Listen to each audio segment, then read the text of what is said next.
Don't even gotta try.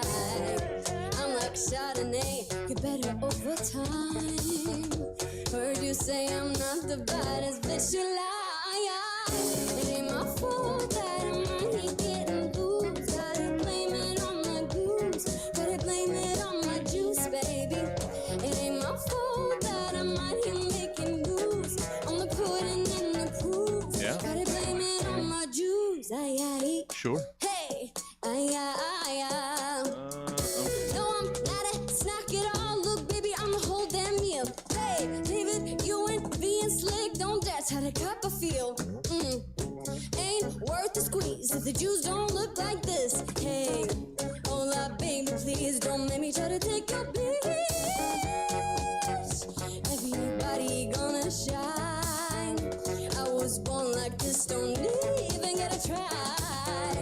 I'm like Chardonnay, get better over time. Heard you say I'm not the baddest bitch you lie. That I'm out here getting booze. Gotta blame it. What's the weather like out there? Gotta blame it on my juice, What's that? baby. What's the weather like right now? Erratic, warm, but not too warm. Like next week, it's threatening to be like mid 70s and halfway possibly raining. So it's a weird May. Sounds wonderful.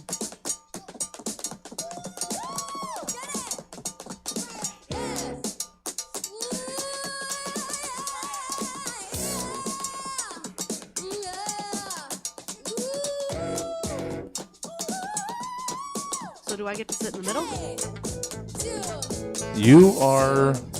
You're where you generally are, Kim. Let's not be coy here.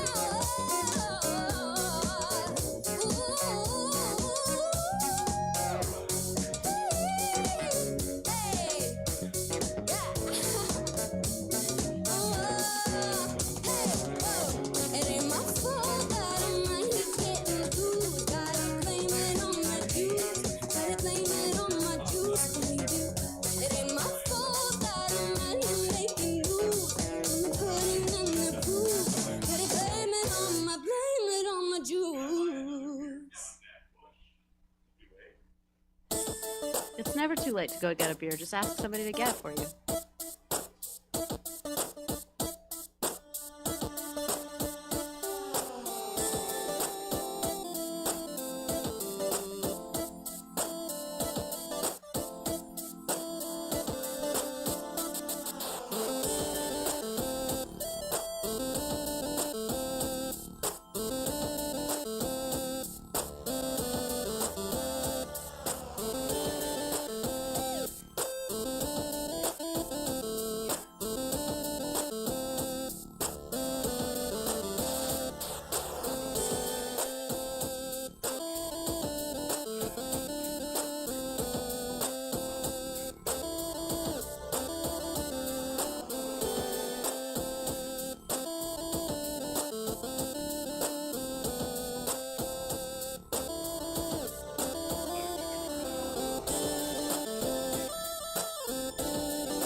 Kim, are you there?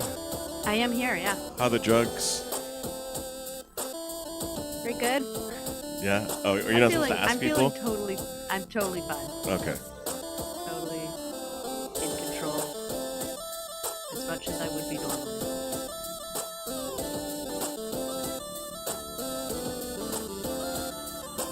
Although I used to be able to hear the music and now I can't hear the music. Did it get turned down? If I hold my microphone up to the speaker, can you hear it? Nah, it's just really choppy. That's alright. I think it's Return of the Mac. Right? But it's Are you kidding me? it's like an 8-bit video game. Are you Cover? at a wedding in the 70s? Oh wait, no, that's Mac the Knife.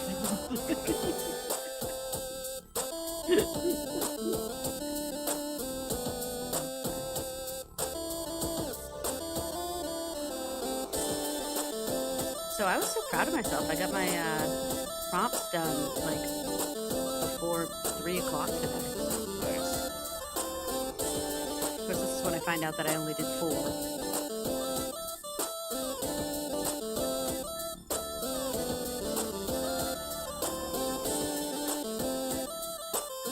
I think I really messed up the recipes one.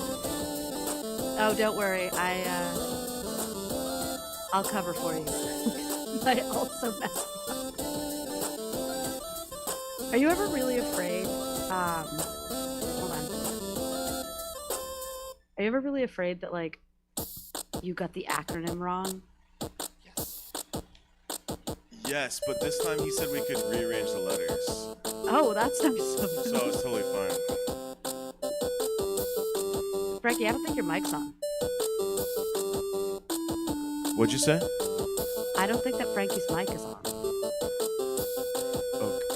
Okay. My mic? Oh, there it is. Yeah. Yep. You just weren't talking. That's why nothing was going into the mic. Never mind.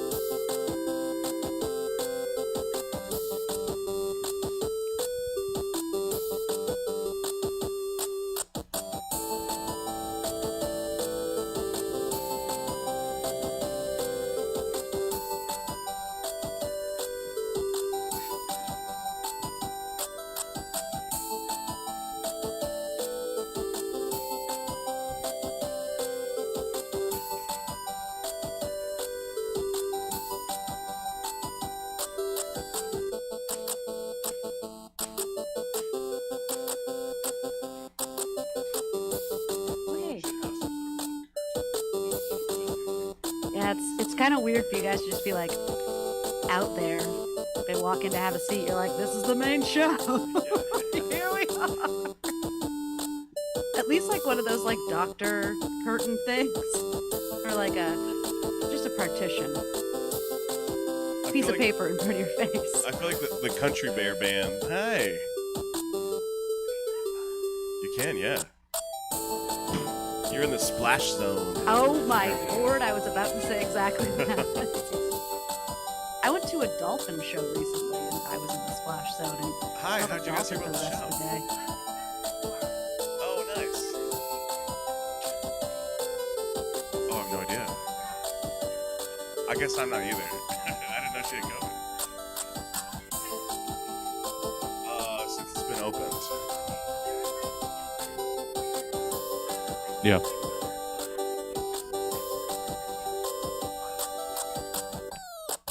Oh no! What's I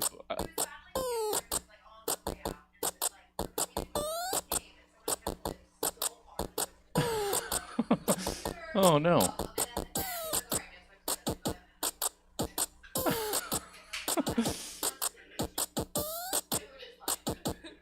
I do think I remember that. Which, that's kind of the best way to get back at a heckler. Or, I mean, best way to get back at a comic who has been heckling you is just, oh, think you're funny? Well, I'll be dead next month. Oh, no. Oh, no. I mean, you win? All right, let's see. Frankie, how do you sound over there? I think I sound okay. Okay. Test, 1, 2, test. Yeah.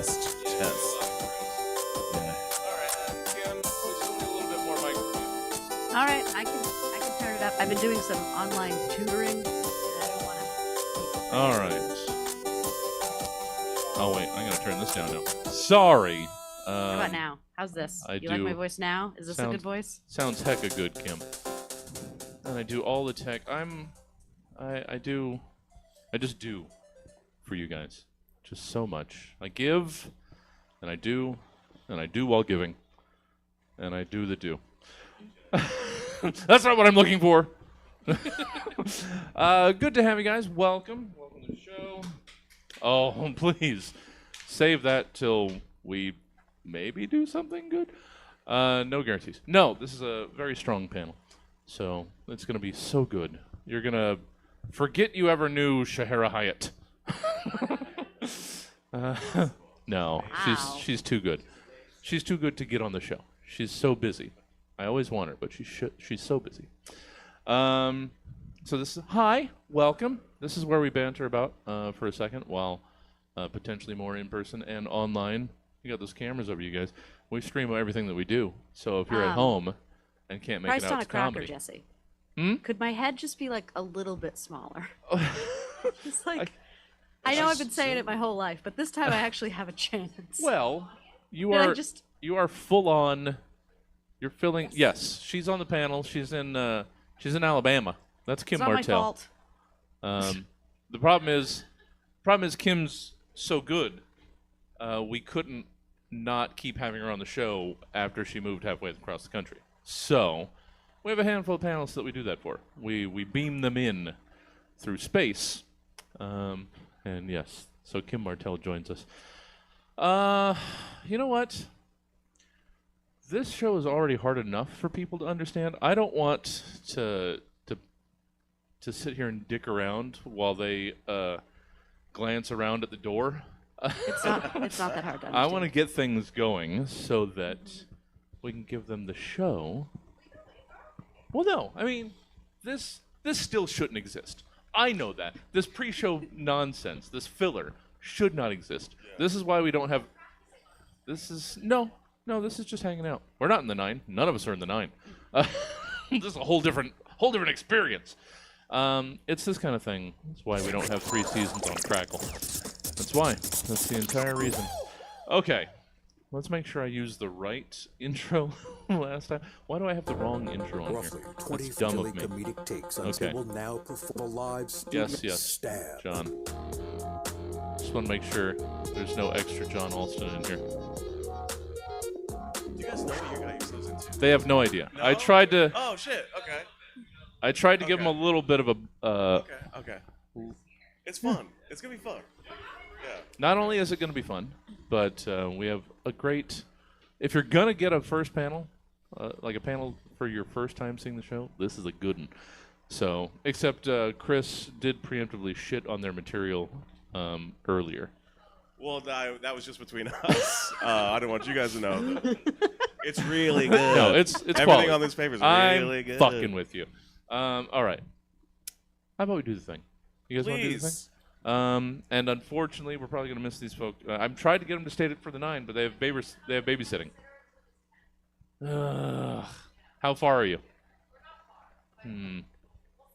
Because we like to keep our shows to a tidy hour. You might be able to get out by 10. Yeah. Well, we will end a little early, so you might be able to get a bite. You know what? You decide.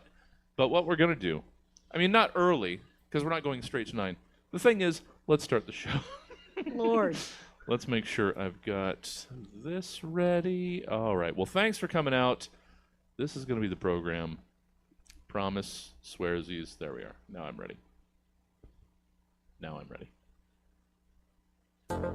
Roughly 24 to 92 hours ago, Stab's team of comedy scientists commissioned 3 specific humorists to give various potentially comedic takes on several random topics, which they will now perform for the first and likely last time in front of a live studio audience in a show called Stab. This is Stab, a show like no other, which is neither a compliment nor an insult. It just is. Now let's introduce tonight's panel. Our first panelist fully believes that we're living in a simulation of a round Earth on a server on a 6,000-year-old flat Earth. They're a fantastic writer and performer. It's Frankie Lord. Our second panelist once bit the head off a chocolate bunny when he was young and cried for days when he realized what he'd done. He's an incredible improviser. It's Chris Emery. And our third panelist collects miniature aircraft carriers. They're 1/4 scale, so still pretty big and very difficult to store. She's one of the wobbly legs on the Mom Hat Studio stool. It's Kim Martel. Woo! And I'm your host, Jesse Jones, often way more annoyed than I honestly should be. Welcome to Stab, your favorite 11 p.m. Saturday night terrestrial radio ear snack. Just tune in to KUTZ 103.1 or KUTZFM.org for all the over-the-air good. Now, let's meet tonight's panel. Frankie. Hi. Hi there. Oh, Yeah.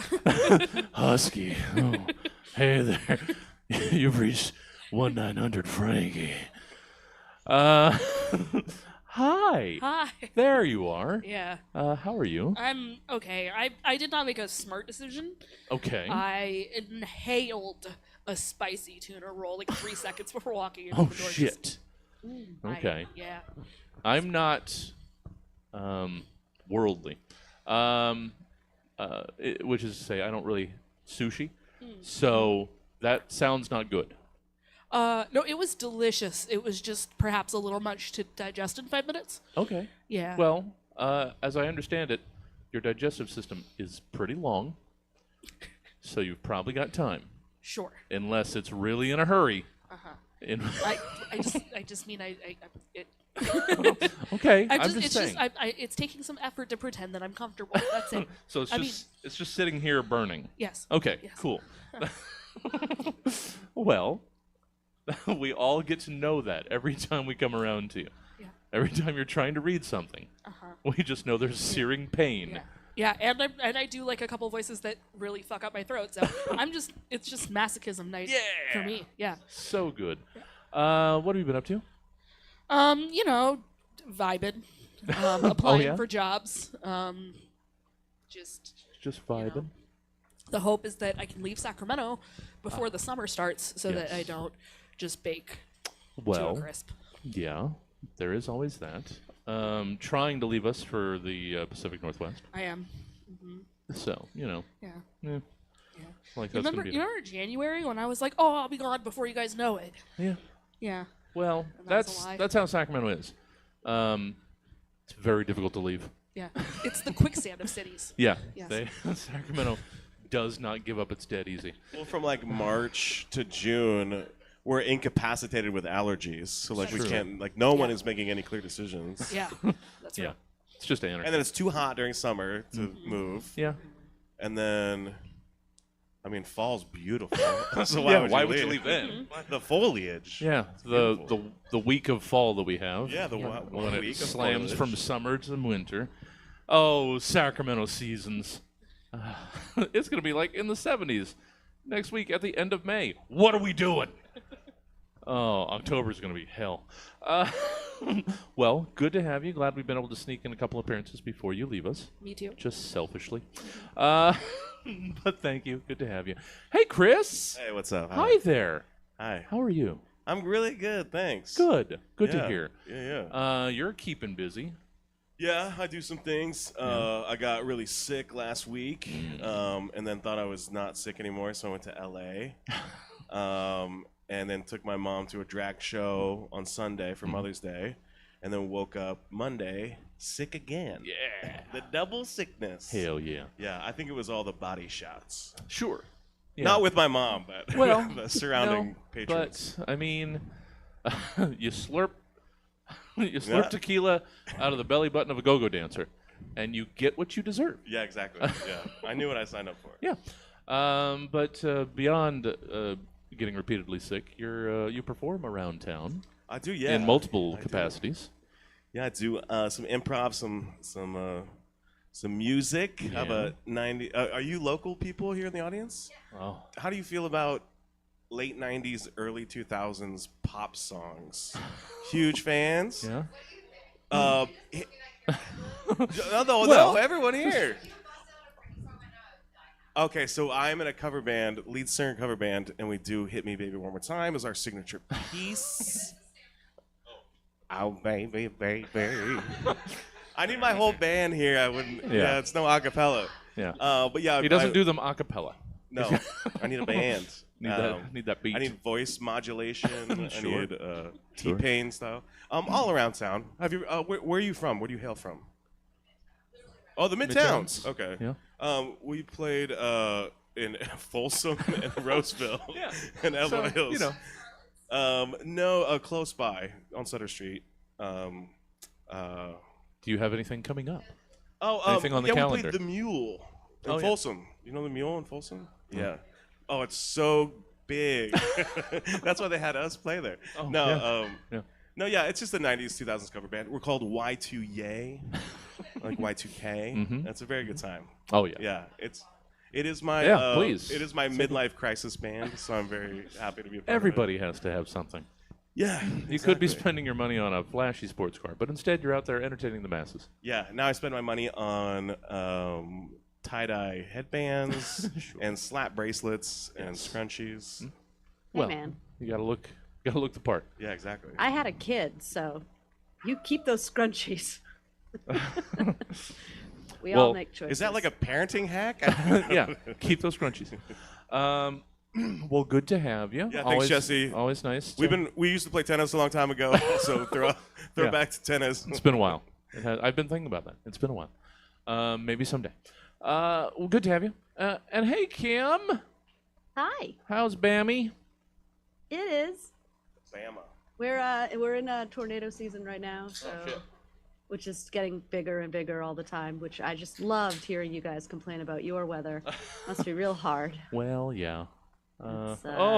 It's been 80. It's 100 degrees and wet, and everything poisons you. sure. Also, there's tornadoes all the time. All right. But no, I'm fine. It's good here. These are the trade-offs you get for being a homeowner. I know. I live in a mansion. I know that Yeah. the people who are currently in the audience haven't seen it, but it's a 3,300 square foot, 5-bedroom, 3-bath, and I spend $600 a month on my home mortgage. So you suck can my have Alabama balls. yeah. So you get I'm a tornadoes. homeowner. You get tornadoes and a $600 five-bedroom house. It may or may not be here tomorrow. That's well, the cost. That's cost you of roll doing those business. dice, Kim. In Alabama, you roll those dice every day. Actually, we're not allowed to gamble. There's not even scratch tickets in Oh the shit, state. that's right. Yeah. I know. It's the worst thing about Alabama. They don't tell you that. Yeah. It's not the first time you've mentioned that there's no scratchers in I Alabama. think about it every goddamn day, Jesse. Yeah. Sorry. Chris was asking if it's a dry town or is it just dry No, gambling? no, wise? this is one of the biggest college towns in the country. Roll Okay. Tide. Oh, well, there we are. The U of A. So the only Yeah. scratchers come from STDs. There's Yeah. a lot of STDs. Oh, college life. Yeah, it's one of the biggest frat towns in the country, and it's horrible. Well, how is Mom Hat? Let's talk Oh, about that. Mom Hat's so good. Yeah. Yeah, we were really liking this Listen to Player 2. JoJo's gotten super into running, which Yes. is like a personal thing, but also affects the group significantly. Well, he came in last week and was Did he run a by? whisper of a JoJo. Oh. He was so tiny. He lost 20 pounds since losing whatever 160 pounds that his ex-girlfriend was.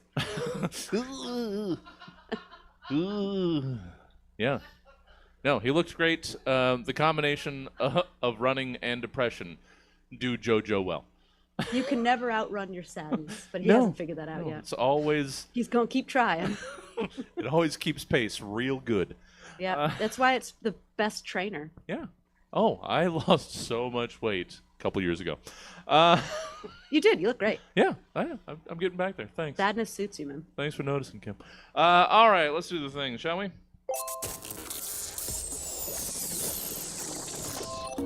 Now we're in the actual show. Oh, I've got to streamline this. We've only been doing it 11 years.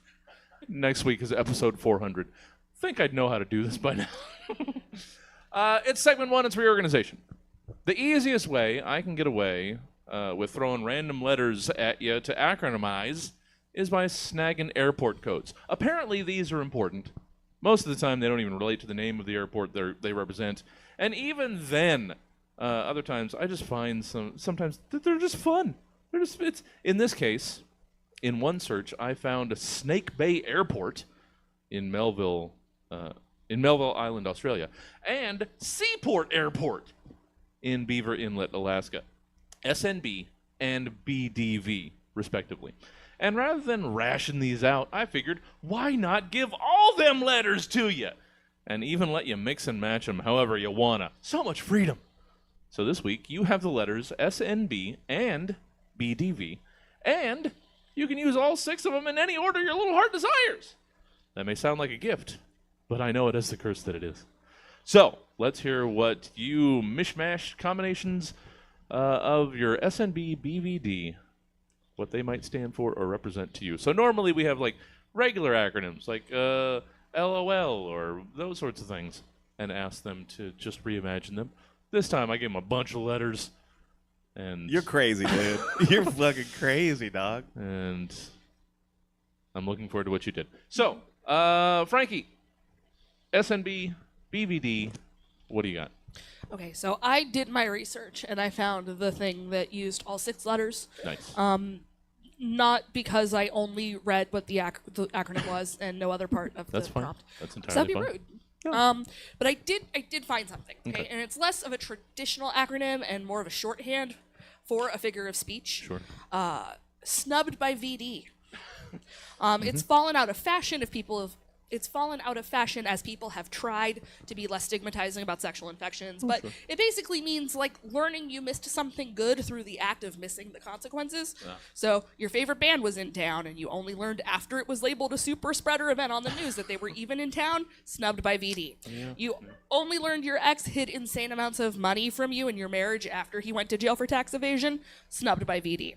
The hottest girl you've ever known slept with everyone in your friend group except for you, and now you're the only one not in line for antibiotics at Planned Parenthood. Classic. Snubbed by VD. Classic. Thank you.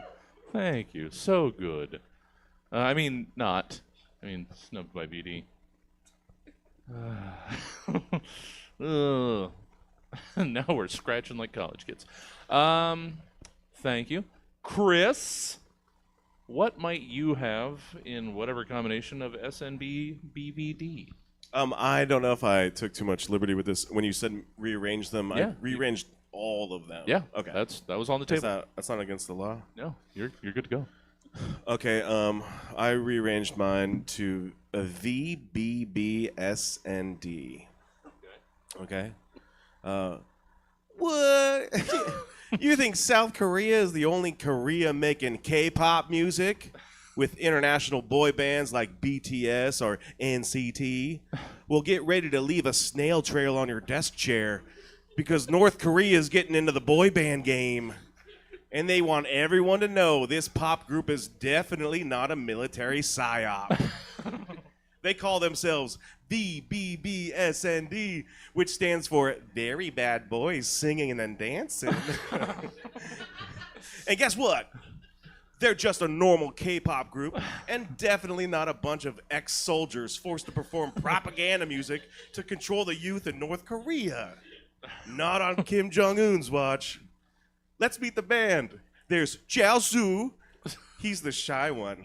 And you can tell he's shy because he's always trying to hide the hideous scar on his face, which he suffered from definitely not a mortar strike. There's Yang Cho, the funny one. He's always having hilarious PTSD flashbacks. And don't forget about Chelho, the heartthrob. He may be a double amputee, but he only needs one arm to hold you close all night long. They're a real band with hit songs like Girl, There's Plenty of Food Here, or Public Displays of Execution. They have a song called WAP, except WAP stands for Wet Ass Pyongyang. And of course, their love ballad, Kim Jong Swoon. See them this summer at a POW camp near you during their Weapons of Mass Seduction tour. Yeah. Girl, there's plenty of food here. Your belly's gonna be full. God damn it. Oh, well, fortunately, we're barely scratching the surface. Thank you, Chris. Hey, Kim. I need a nap. Sorry. That was just too...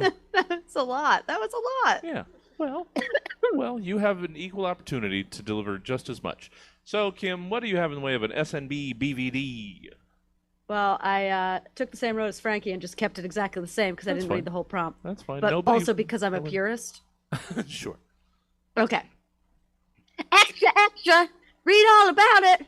This week's newsletter from Brockwood Elementary, the weekly PP Poo Poo, the first and only democratically named weekly newsletter written by Brookwood Elementary students for Brookwood Elementary students.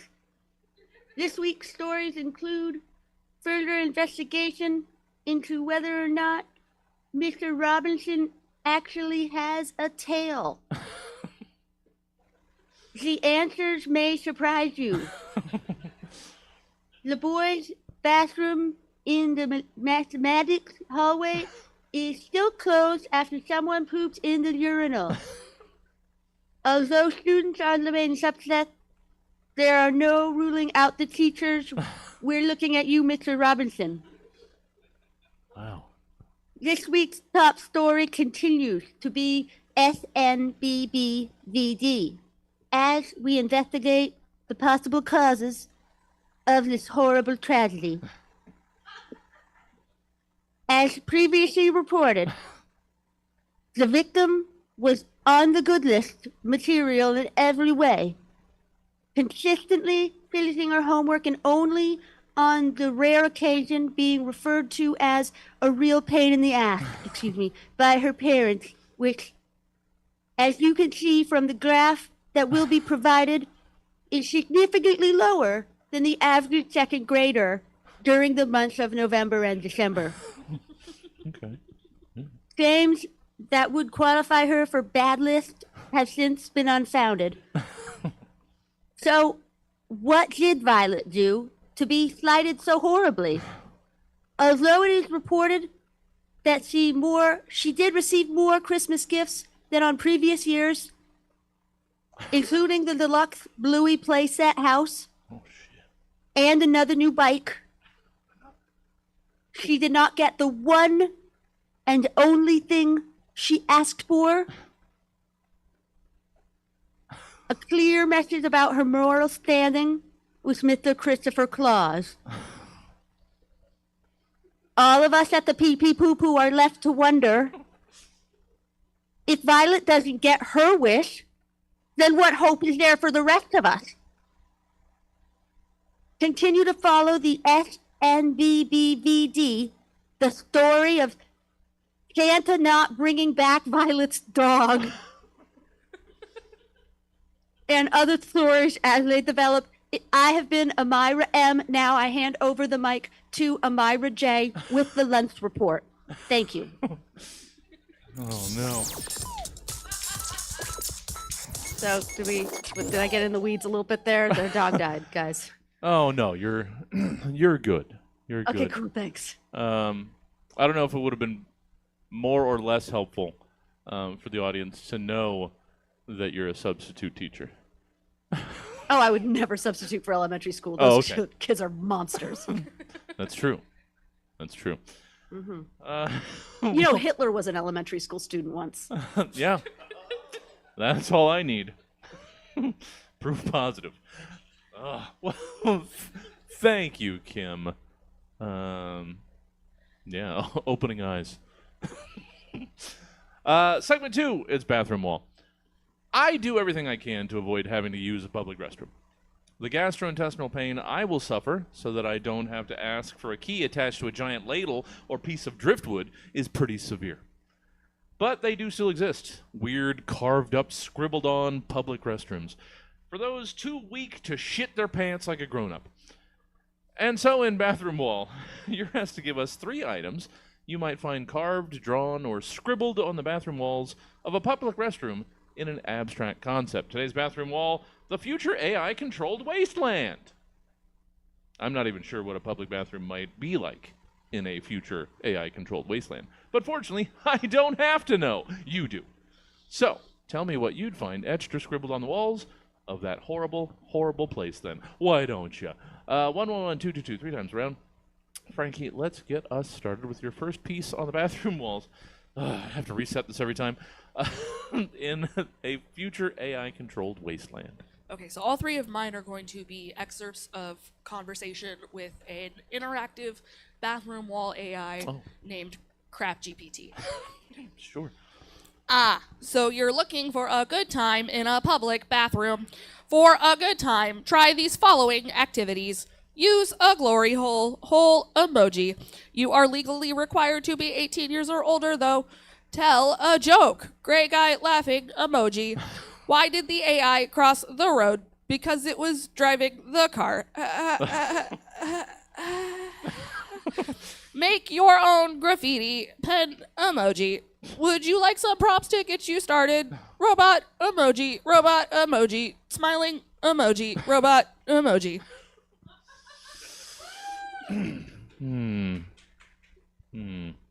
No. I don't like any of that. Good thing there's only 8 more. Mine are much shorter than that. They can be whatever length good. you like. Chris, let's hear your first AI wasteland bathroom wall emoji. Not emoji. Piece. Yeah, this is if somebody carved on the bathroom wall during an AI wasteland thing, right? Yes. Is that the prompt? Yeah. Okay. Something that you would find. Yeah. I wrote for a good time call 1011100110001. Son of a bitch. As if it was a robot. Yeah. Okay. Yeah. We got. Oh no, we got. You know, like if a robot was trying to have sex. Sure. Or thinking about trying to have sex while having a robot shit. I don't know what's going on. These are too high concept for me. All right, but I think we've gotten the binary out of the way. There's supposed to be a shorter form here. We go 333. It still winds up being long. Don't worry. Kim, your first AI-controlled wasteland bathroom wall thing. Oh, Kimberly. We've been Zooming for 3 years. All right. I blame drugs. Okay, that's fine. I love to see that in the future, Chris and Frankie and I will all be using the same bathroom. Nice. Because mine is, for a good time, call, and the number is just scribbled out, and it says, all good times will be subject to approval by the overseer. Yeah. Yeah. No, we'll tell you what a good time is, thank you. Back to your cage. We'll slop you out in an hour, human. I think we're figuring out there's only 3 good jokes for something written on a bathroom wall.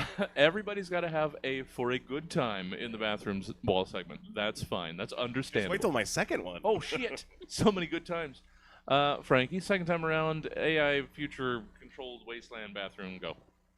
Did you know the first public bathroom was invented in 1967? Crap GPT, that can't be correct. No, it is correct. The first public bathroom was invented in 1967. Crap GPT, this has to be a hallucination. Oh, I'm sorry. It seems I was confused. The first public bathroom was invented in 1976. God damn it. I do my best not to interact with AI. I don't know if that's a fault of mine, if I'm an old curmudgeon. And you know that I train it for a living. Yeah. Yeah. Oh, I forgot about that. Yeah. Yes. Frankie is training the AI that will destroy us someday. Thanks for that. I picture like Chris Pratt in the Jurassic Park movies. Yes. Just me. Closing windows. Frankie wanted to know if they could. Never thought about if they should. Yeah. And you shouldn't. Chris, second time around? Yeah, okay, this is like AI, like thinking of ChatGPT is AI, okay. There's just a hole in the stall, and it says, stick your prompt in here. Mm-hmm. It's a story hole. Aw. Like a glory hole. Yeah. Nice. Wholesome. Yes. Pun intended. Oh, don't You bring your lost me, puns man. here, too. Thank you for your story hole. They get worse. Yay! I like to think of that gorgeous mouth of yours is your story hole. That's where all the words come out. That's all I meant about that. Where's your HR department? Oh, you're looking at him. Thank you, Chris. Kimberly, second time around with AI Wasteland bathroom. I might not be allowed to quit, but they can't stop me from taking a shit. Yeah. Yeah. Oh, good. Even the AI is disgruntled. That's good. Here I compute, brokenhearted. Tried to algorithm. Frankie, let's work on finishing the bathroom walling of the future AI Wasteland. Go. Look, Crap GPT, I really appreciate your attempts to help, but I don't think you're able to capture the human essence of art and creativity. Like, you're a good starting point, but you really should not be trying to do this at all. Bathroom graffiti is an essential art and part of the human experience. Why aren't you being used to automate, like, work that sucks? I don't only help crappers like you occupy their toilet time. I also am a vital part of facial recognition software that the military uses to murder civilians. I'd say that's a pretty crappy job. Sunglasses emoji, sunglasses emoji, sunglasses emoji, eagle emoji, American flag emoji, sunglasses emoji. I wish books still existed. Yeah. Well, why would you need books? AI knows all the books. Let him read something to you. In your cage. Get back there, human. Thank you, Frankie. Chris, third time around with the dystopian AI future wasteland? Yeah, probably on the wall there would be a swastika because people aren't going to get any better in a wasteland. If you see them now, you got to believe you're going to see them in a wasteland. If that works. So that's all I wrote. That's unfortunately true. We'll have one enemy that we can focus on, and it will still divide our attention. Oh no! Not entirely sure how to take that. See, this is why I have to be on mute. They're gonna pull that GIF out when I'm running for senator. Well, of Alabama, it actually might help you. Yeah. I know. I'm gonna be the next Kay Ivey. Oh yeah. Well, it was out of context. I didn't know how to take it. Yeah. I knew. Yeah. I was 90% sure, but not. Yeah. Yeah. Not totally. Yeah. No. Everybody was sitting on some real puckered assholes. You know, a puckered asshole kind of looks like a swastika. No, it does, doesn't it? If you drew it out. And you know, Chris, Hitler went to elementary school. Oh, that's true. I just learned that. I'm really striking out on this one, you guys. This is not a great first impression. Oh, so much editing on this episode. Thank you, Chris. Kim, let's close out some bathroom wall and your last piece from the future AI-controlled wasteland. Okay. Here I sit in cardiac arrest. I came to make a bowel movement and only released gas.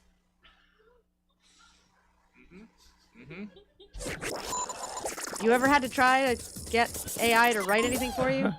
Yeah. Shit. No. We eventually all arrived there.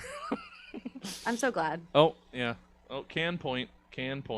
Oh, did anyone notice that? Sorry, I thought I was being subtle. I like it was a limerick. Yeah. What? Yeah. So now the thing that, for the new viewers, the pointing at the can has nothing to do with any of us. That's signaling somebody downstairs at home. I'm downstairs. That watches. Anyway, it doesn't matter. It doesn't normally matter where normally you're upstairs. I forgot. Okay. Segment 3, it's recipes. Aren't you three just the scrumptious little num-nums? I could just eat you all up. But that would be wrong, societally. What is more socially acceptable is to acknowledge that you, like me, like we all, have all come together in the delicious souffle of us via the sum of our ingredient parts. which is to even more say that we all know that snips and snails and puppy dog tails are what little boys are made of, and that sugar and spice and everything nice are what little girls are made of. And in recipes, we're looking for you to give us your ingredients for what has gone into the makings of these other various stuffs and things. Frankie. Frankie, let's hear your recipe for someone who describes themselves as a carnivore. So to make someone who describes themselves as a carnivore, you're going to need 1 12-ounce fillet of steak, a favorite Ayn Rand... Jesus Christ. A favorite Ayn Rand novel, 1 12-ounce fillet of steak, at least 3 backwards and unhinged opinions about women, 1 12-ounce fillet of steak, a fully upgraded indoor plumbing system, 1 12-ounce fillet of steak. It is very important that you do not include a competent understanding of evolution nor history, 1 12-ounce fillet of steak, a Reddit account, another 12-ounce fillet of steak, delusions of grandeur related to your prepper hobby, and then 294 additional 12-ounce fillets of steak. Cook all steaks for less than 3 minutes. You want to fetishize the blood that dribbles down your chin. Sure. After each meal, struggle on the toilet for a long, long while. Thankfully, you've got Ayn Rand to keep you preoccupied. Serve Reddit on the side. Garnish with misogyny, regardless of the gender of the dish. This will serve one for 7 days. Yeah. Wait. 400 steaks for 7 days? 300, but yeah. Okay. I couldn't remember if it was 290 or 390. Good. Oh, just sit there and just hate your bowels. And women. Thank you. Same thing, am I right? Yeah, am I right? This guy gets it. This guy in Alabama knows what the fuck I'm talking about. I'm going to just start saying I'm from the deep south. I don't want to be labeled. Yeah.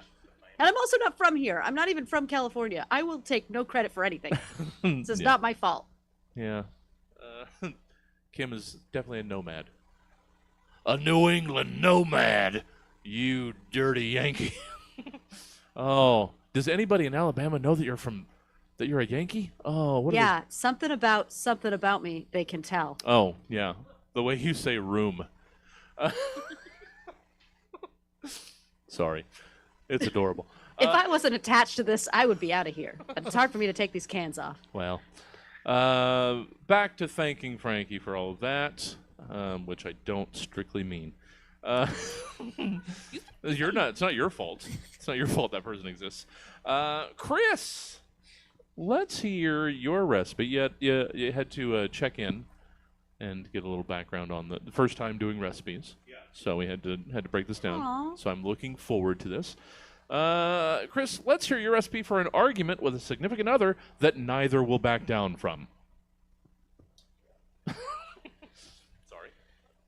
In a large mixing bowl, add equal parts long vacation, jet lag, and 30-plus years of tension. Whisk it all together till you have the potential for a big fucking mess. Next, you're going to want to fold in a cup of... Oh my God, is that Tina Fey? You'll quickly want to add a half cup of barely glancing up from phone, followed by a tablespoon of... No, it's not. Then 2 teaspoons of... Yes, it is. I've watched 30 Rock like 6 times all the way through. I would know. Next, add a pinch of... It's not Tina Fey. What the hell would she be doing at an airport Chili's in Denver anyway? Now go ahead and open up your snark cupboard for the next few ingredients. Throw in a dash of, you didn't even fucking look. A sprinkle of, everybody likes chicken wings, Gary. And a half cup of, just once, would it kill you to agree with me? Now in a separate bowl, go ahead and combine a tablespoon of eye rolling with a cup of, oh, so this is because of the ocean view in the room. Well, that's their layover. It's time to grease your pan. Grab a handful of... No, it's not about the fucking ocean view. Even though who could call that an ocean view? The only way to view the ocean was to lean over the side of the fucking balcony like a goddamn lunatic to even get a glimpse of the ocean. No, this is about that was fucking Tina Fey. You didn't even fucking look. Now when we get home and I tell someone, oh, it was so cool, we saw Tina Fey at the airport, your denying ass is gonna say, no, we didn't, and make me look like a fucking idiot. Sorry. Rub that generously on your pan. Next, pour in your large bowl of ingredients so it spreads out evenly. After that, layer on 4 sheets of... It wasn't fucking Tina Fey! Any fucking woman with brown hair and glasses looks like Tina Fey to you. Last summer, you swore you saw Ed Sheeran at a Lady Foot Locker. You know how stupid that sounds? You're right. From now on, any dinner party, backyard barbecue, fucking wedding we go to, I hear you utter, I saw Tina Fey once, I'm gonna run over and call you a goddamn liar. This is now my life's goal, Barbara, to make sure nobody on this planet believes you have ever been anywhere near Tina Fey. Pour the small bowl of ingredients on top and stick it in the oven at 350 degrees for 45 minutes. Serve with a side of quiet car ride home. Oh, yeah. Yeah. See, I knew you'd get it. Who's had that argument before? Oh. Huh? A little too real. Nothing, A little too real. Nothing similar to this. Moving on. Thank you, Chris. So good. So good. Got emotional. It did. Yeah. That was beautiful. Yeah. Well, I mean, they're going to carry that to their fucking graves. Kim Martel, apropos of no one, let's hear your recipe. I do this to myself. Mr. Jones, were you hoping to eat some shit? Because I'm about to serve you so much of it. I've got a special spoon. Kim, let's hear your recipe for someone with a cubicle full of Funko Pops. Looking to spice up your boring office workplace? Yeah. Try this classic staple. Someone with a cubicle full of Funko Pops. You won't believe how easy it is to add color and clutter to what was once a functional workstation. For your first step, you'll need to find a middle-aged white person who once had dreams.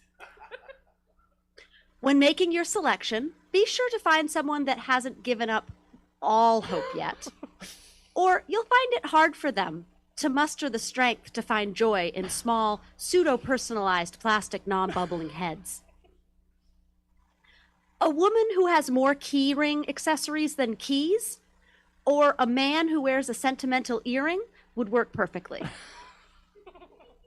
This is not to say that you can't make a perfectly delightful someone with a cubicle full of Funko Pops using a jaded non-binary person. They're just grossly underrepresented in the vinyl figurine market, and you'll end up having to supplement with Pokemon plushies and enamel pins, and that's just a completely different recipe. The next step will hinge primarily on personal preference. You'll need to select 25 to 40 Funko Pops. For this step, ratio is more important than content. Combine 1/3 obscure references with 1/3 mainstream media, and finish that off with 1/3 of what I like to call randomly deeply discounted, but still could be shoehorned into your personality.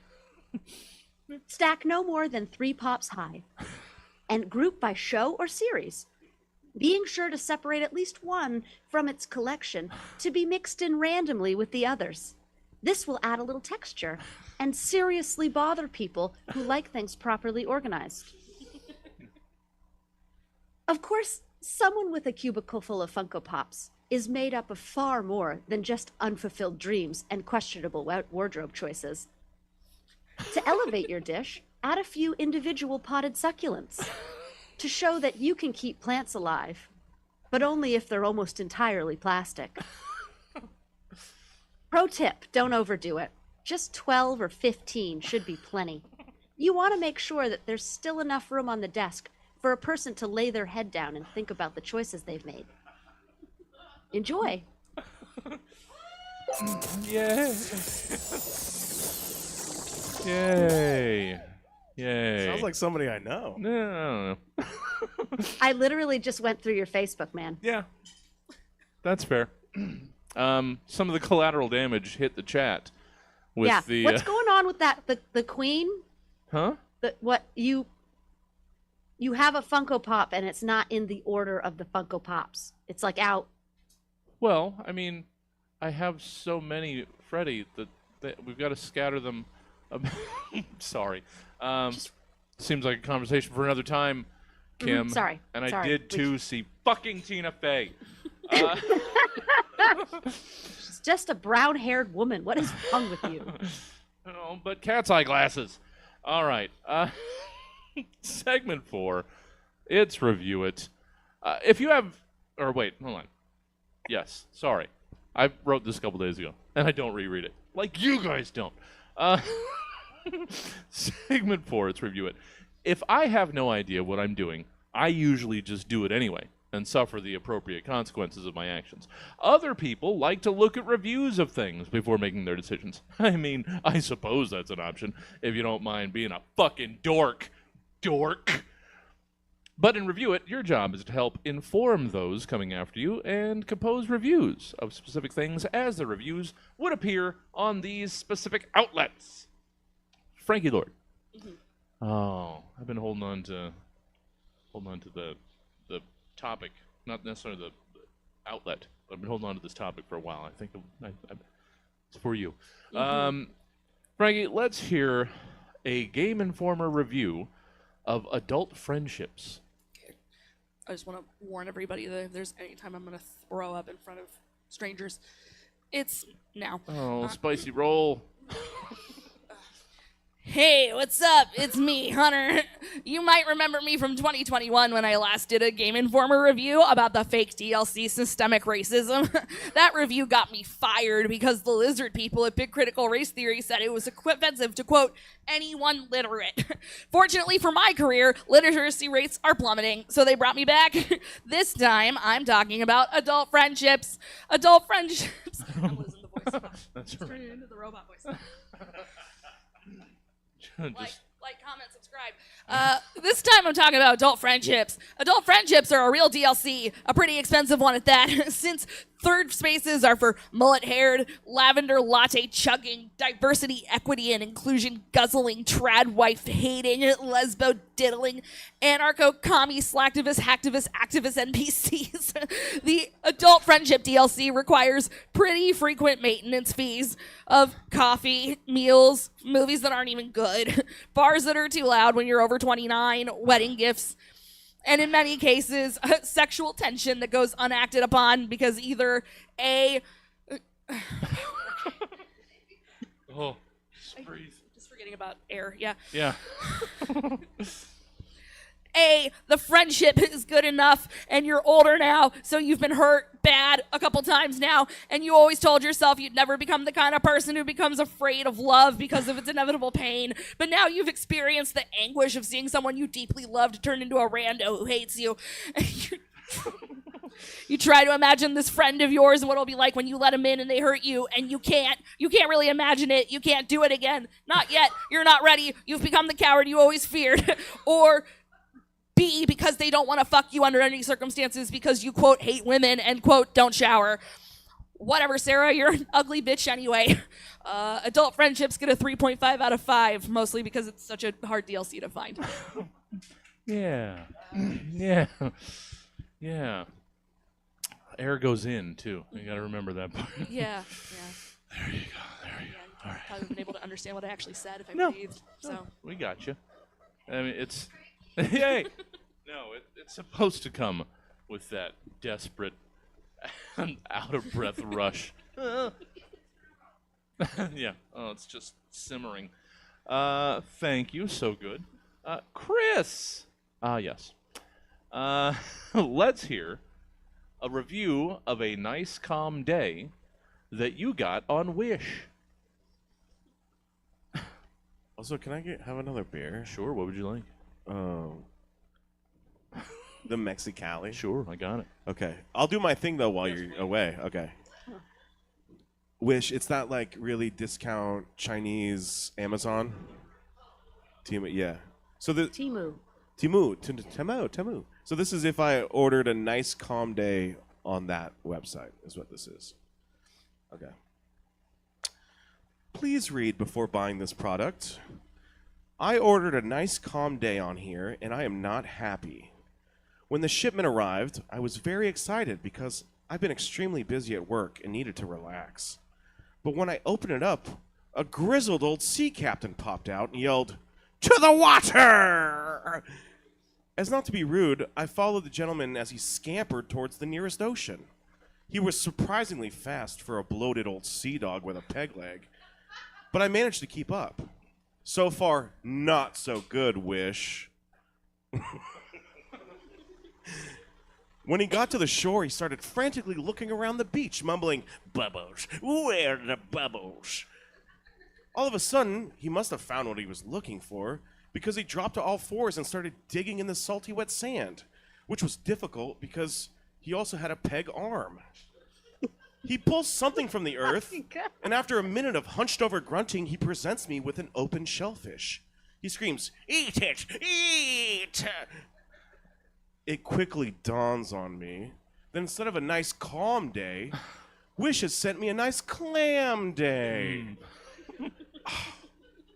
Oh, Wish. Well, I tried to make the most out of it and ended up spending the day eating copious amounts of clams with the old sea captain.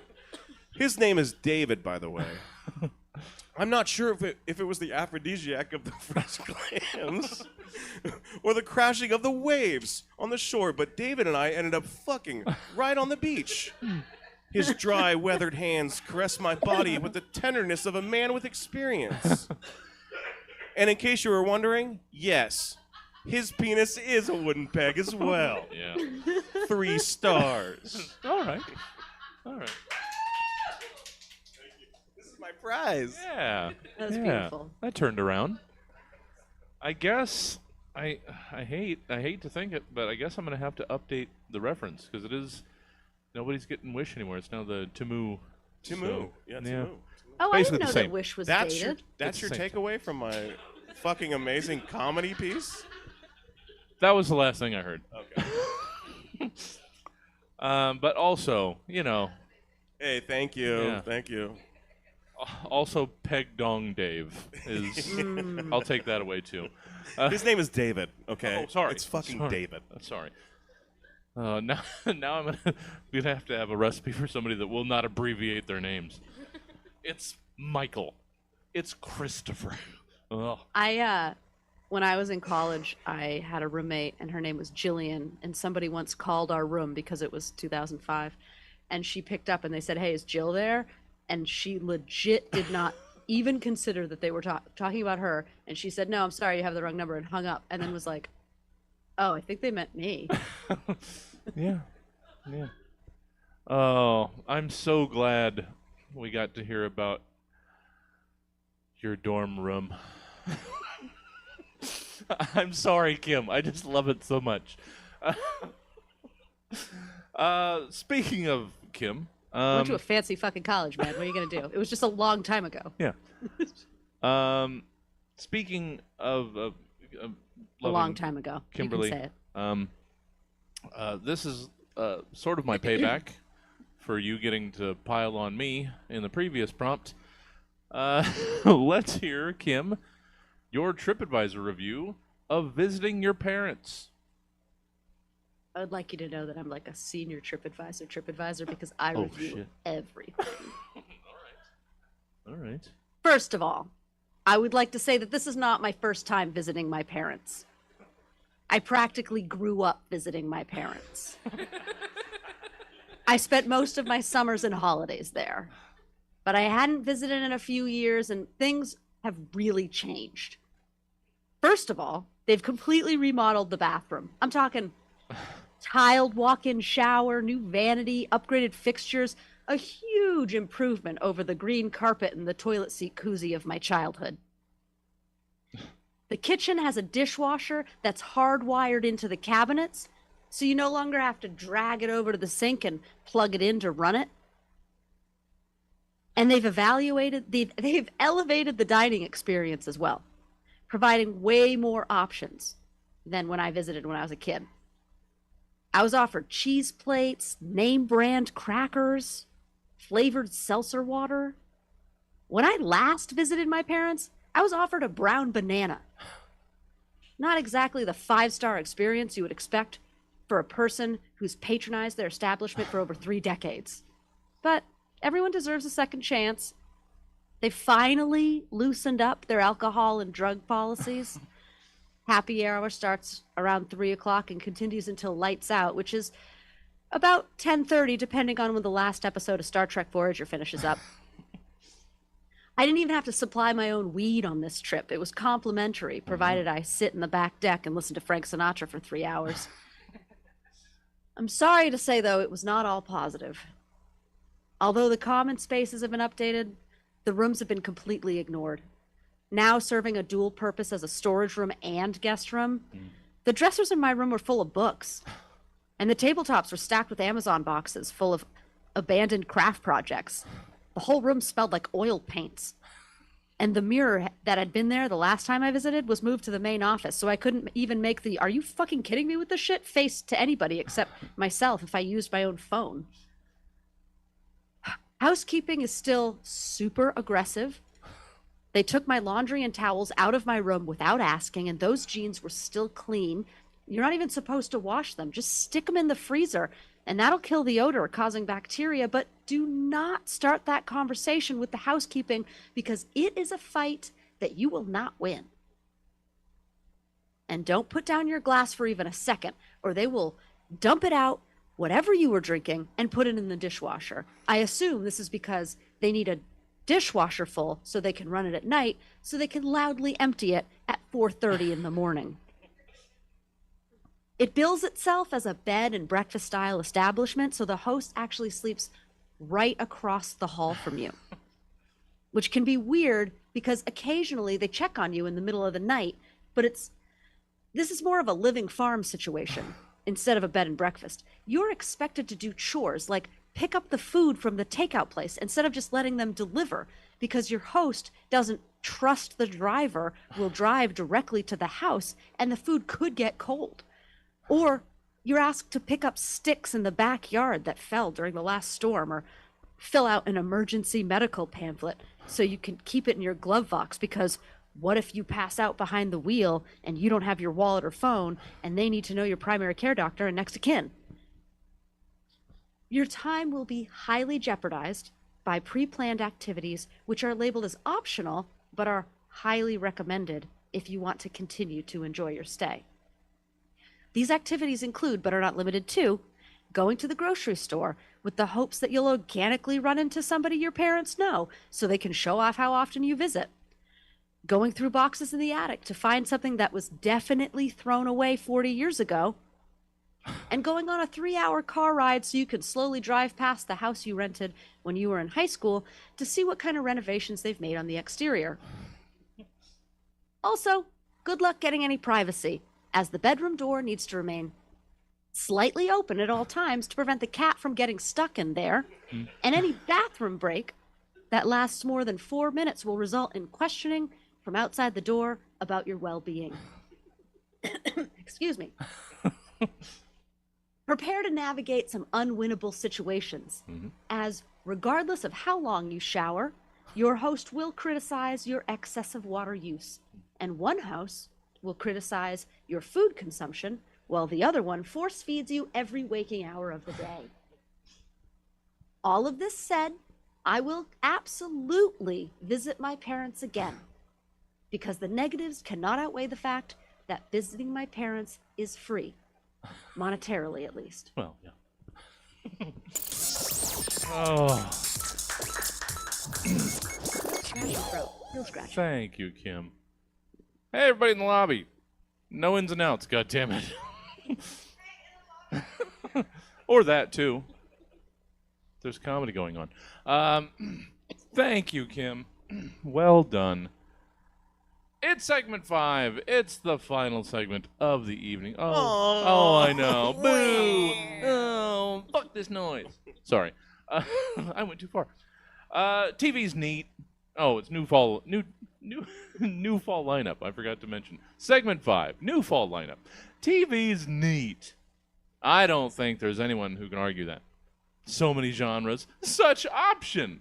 Whether you've got a hankering to binge. Hi there. Hi. Whether you've got a hankering to binge. God damn it. Back to 1. Lord. Such option. Whatever you got a hankering to binge on with your eye mouths, you can. Through the hundreds of programming options available over the air and streaming anywhere. We love TV so much at Stab that we like to try and make more of it in a segment we insist on calling New Fall Lineup. In New Fall Lineup, you've been asked to give us your rundown of the following new TV series based on these randomly generated titles skimmed from the varied random title generators over at seventhsanctum.com. Frankie Lord. These are all, I had nothing to do with this except refreshing a lot. Frankie, let's hear the rundown of your new television series, I Married Satan. Coming this fall to AB, NBC, UP, OCD, CNN Max. She thought she was marrying Stan, a well-meaning middle manager with a chronic sunburn, until he brought her into their new marital home in the 9th circle. Just one little problem. She doesn't want to be the queen of the underworld. She's a marine biologist. Those things have nothing to do with each other. Will she figure out how to adapt to her new married life, or will she immediately file for annulment due to identity fraud? We're somehow going to drag that question out for as many seasons as we get, resulting in an unsatisfying ending we could have reached 2 episodes in. It's the classically profitable How I Met Your Mother model. I Married Satan, Tuesdays at 8 p.m. on AB, NBC, UP, OCD, CNN Max. Yeah. It's Love good. that channel. Yeah. It's also good to see another vehicle for Jim Belushi. Glad to see he's still out there. Frankie, hey, how can people get more Frankie Lord in their lives should they choose such a thing? Yeah, I'm on TikTok. Yeah, I'm on Instagram. They're getting to that. I'm on Instagram at Oops and Non-Binary. I'm on TikTok at that handle too. I'm also doing on Sunday at 3:30. Oh yeah. I'm doing a live stream only show with a person who helps to keep this theater afloat, Milk Surface. Okay. And we're doing the Overdrawn Death Pageant, which is like an art competition. Oh yeah, I'm excited about that. Yeah. It's gonna be a lot of fun. It's always a lot of fun. Yeah. And that's it. Yeah. Well, it's still something. Yeah. But yeah, Oops, a Non-Binary. So check that out. Good to have ya. Amy, do I know who just came in?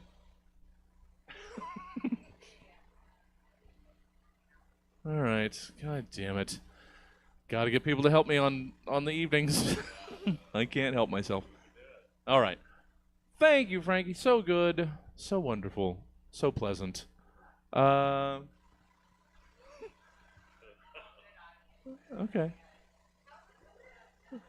Okay. Well, as long as they're not milling around behind the bar, that's all I care about.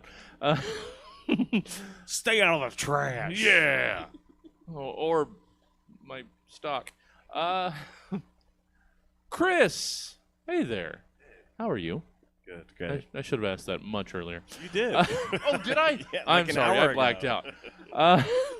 Chris Emery, let's hear your rundown of your new fall television series, Kangaroo Hiders. This fall on Spike TV. Yeah. In the wasteland that is the country of Australia, criminals are in no short supply. And when one gets away from the local police, there's only one man they can call on. Dag the Bounty Hunter. That's the Australian dog, the bounty hunter. God damn it. Some of you might have called him Dingo the bounty hunter, but then you would be an idiot. Yeah.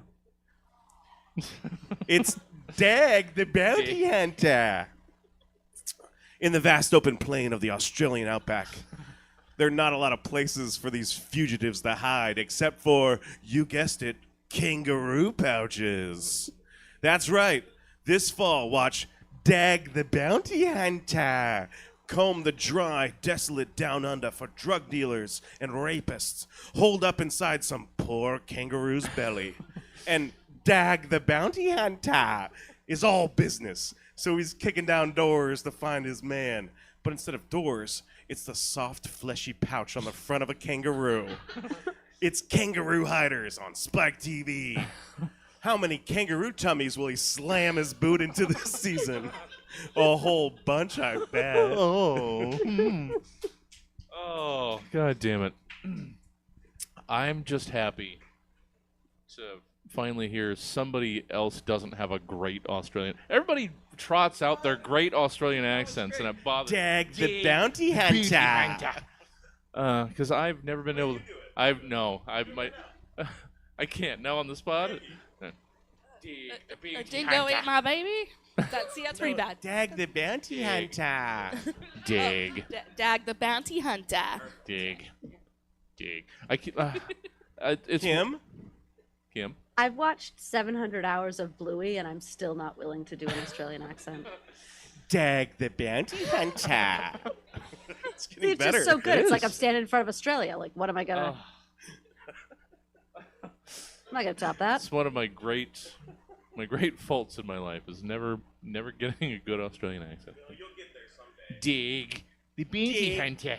The Bounty Hunter. It's sounding more like the leprechaun. Yeah. A lot of overlap.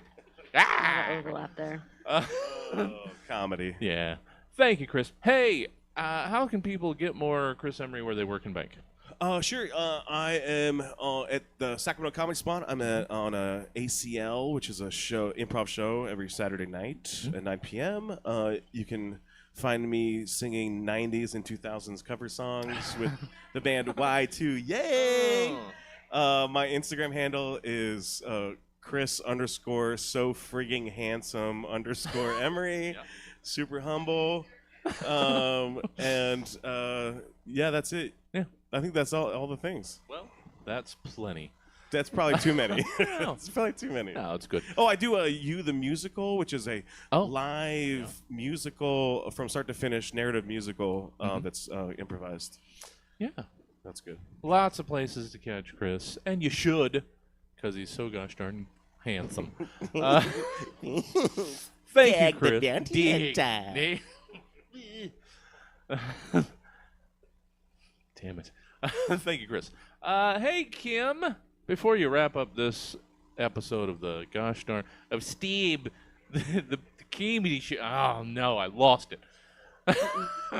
How can people enjoy more Kim Martel? Oh my goodness. Well, I, as you have mentioned, I'm part of the Mom Hat Studios with Yeah. JoJo and Jeff, and a little bit Danielle, and a little bit Emma sometimes if we can convince them to come over. But I do a podcast called Listen to Player 2, and that's available on like Podbean or whatever you do, where we review video game reviews, Yes. which is something that people were like begging for years Oh, yeah. before we started doing Yeah. it. And You finally filled that need. Yeah. finally this huge hole has been filled. Yeah. By us, thankfully. So you can hear me do that. If you if you're a student in the K through 12 district of Tuscaloosa City Schools, you might see me hating sitting in front of you for 90 minutes. Other than that, not a whole lot. Well, plenty of Kim around here as often as I can make it happen. That's true. I'm also here like every 2 weeks. You guys, I try. you'll see me soon. Kim, let's wrap up this edition of the Stamp Show. Let's hear your recap, your rundown of your new fall TV show, The Next Hoarder. In 2019, Americans were mesmerized with the organization and lifestyle consultant Marie Kondo, going into ordinary people's homes and educating them that their obsessions with sentimental objects was holding them back. When the pandemic hit, many of us found ourselves cleaning out drawers, thanking old books, magazines, and heirlooms, and then tossing them into the trash. Mostly so we could make space for the Peloton we are going to receive in 8 to 10 weeks. Shortly after the satisfying stuff-purging TV show aired, Kondo had children, and quickly realized that her concept of paring down to just the necessities was flawed, because children think every box from every toy they have ever received is a necessity. They refuse to discard. They thrive on chaos, starting with clothes. You just try to get rid of those shoes that don't fit. Don't even think about throwing away those books that are ripped and stained. Those kids bring home 48 pieces of paper from daycare every single day of the projects they've completed that day, and you're not going to throw away those, are you? Because those are carefully constructed pieces of art. Even if your child can't remember what the drawing was supposed to be. Jurassic Park? Anyway, all items are sentimental to a 4-year-old. Like so many things, Marie Kondo's empire crumbled at the feet of 2 toddlers. This is why we're excited to announce the Next Hoarder, expected to be released at some point during the next pandemic season in 2025. Netflix and the Arts and Entertainment Network are collaborating to bring you a show about rebuilding the clutter. In an effort to rationalize her own fall from tidy, Marie Kondo is going on a journey to reclutter America. It's a family affair, as Marie and her 2 small children explain why a used plastic straw needs to be kept. Empty shampoo bottles? Sheets that don't fit any of your beds? Every single receipt from Home Depot, even though you have digital copies in your email, could all be the next thing to potentially spark joy. Utilizing her new slogan, use it, wear it out, keep it, she will stand behind people's decision to keep their worn out and otherwise useless belongings. Because even if it's holding you back, where were you even going? All your stuff is here. Yeah. In the opening episode of The Next Hoarder, Marie visits a 45-year-old man in Sacramento, California, who collects Funko Pops and encourages him to go deeper into his obsession by signing him up for specialized print magazines and going to conventions to hunt down more tchotchkes that he can attach meaning to. Will HR finally step in and enforce their policy on office space personalization? Will Wells Fargo approve him for another line of credit? Or is he going to have to go with Discover? Find out on The Next Hoarder, available only on Sling TV. Oh. From what I hear, that guy's 46 next week. And that's, I was pretty good on the age. that was good. And that is Stab. Thank you for joining us tonight. And, of course, a special thank you to our incredible panel, Frankie Lord, Chris Emery, and Kim Martel. Now, if a minimum of 2 of your senses just had the time of their lives during this program, well, you're in luck. Because you can have access to this and nearly 400 other episodes anytime you like via the podcast provider of your choice, be it Apple Podcasts, Spotify, or the Good Pods app. Or if you gots to have your Stab live as it happens, then all you have to do is come on down to Stab Comedy Theater or tune in to Stab TV on Twitch, 7:30 Friday nights, and we'll be waiting for you. But for now, that's all we've got for you tonight. So until next time, I've been your host, Jesse Jones, wishing you happy good goods and kick-ass supreme times. You're welcome. Good night. Oh. Bye. Thank you. Oh, thank you. Thank you. Well, we've got another show starting in about 15 minutes. You get no pressure on you guys. No pressure on you. You do have a sitter you got to relieve. But we will be getting started here. I have to set things up, so I'm going to run real rude-like. Thanking you guys. Goodbye, Kim. Oh, wait, over there. Goodbye, Kim. Okay. Yeah, goodbye. And Thank you, everyone. That was wonderful. Yeah, Had a and wonderful Comedy time. Yacht Club will begin in about 13 minutes. I'll see you then. I got to set things up. Still enough Alright, time I'm leaving. to I'm gonna go get figure myself out a snack. how to chase my blues away. I've done alright up till now.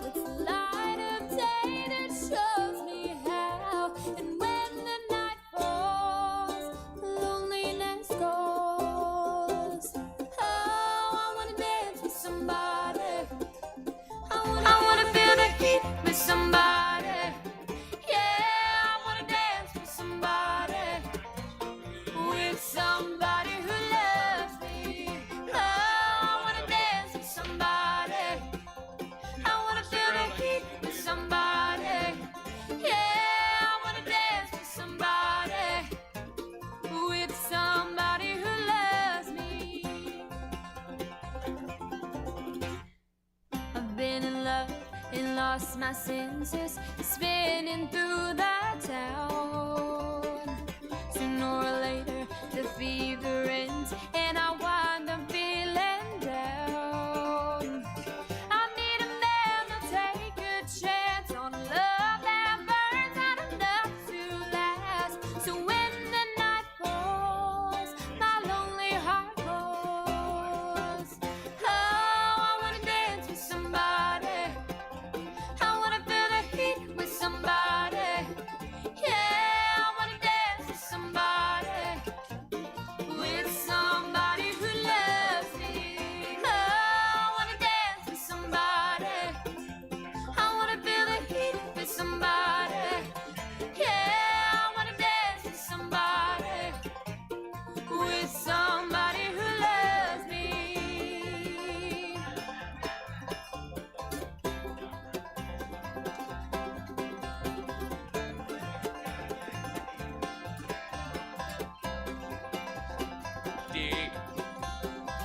I need a man to take a chance on a love that burns out enough to last.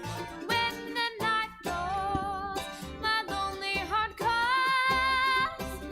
Oh, I wanna dance with somebody. I wanna feel the heat with somebody. Yeah, I wanna dance with somebody. With somebody who loves me. Oh, I wanna dance with somebody. I wanna feel the heat with somebody. Yeah, I wanna dance with somebody. With somebody who loves me.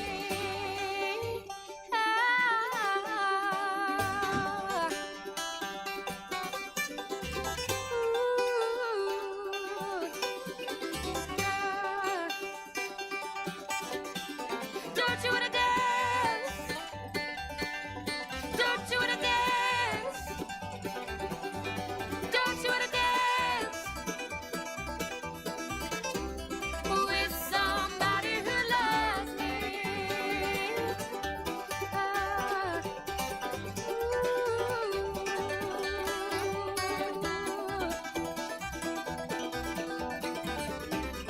With somebody who loves me.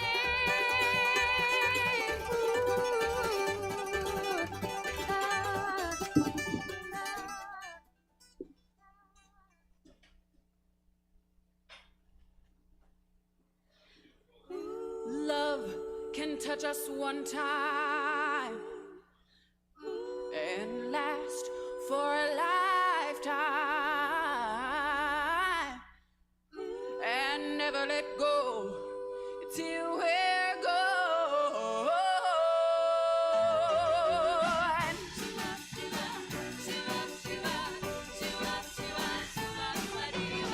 Every night in my dreams I see you, I feel you. That is how I know you go on.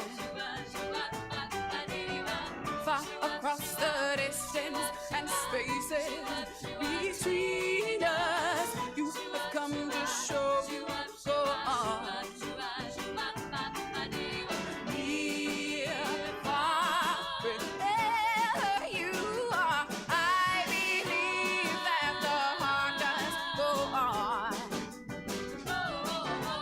Once more, you open the door. You are here in my heart, and my heart will go on and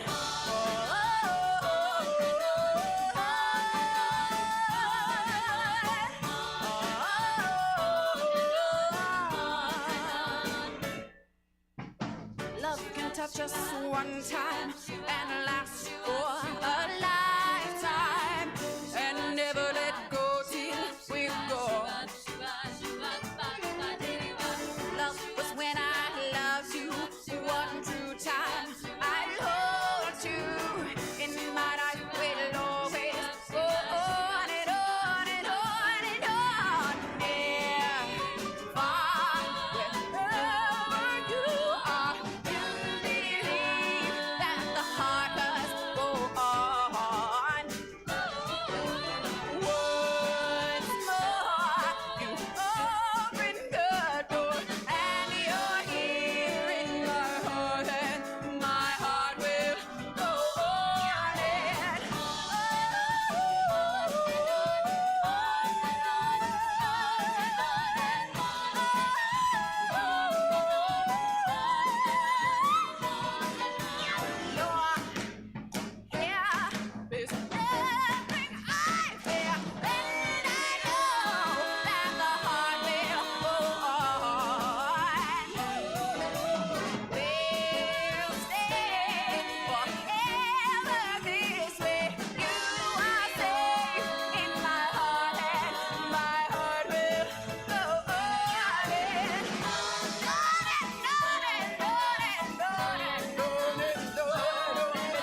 checking out on the prison bus.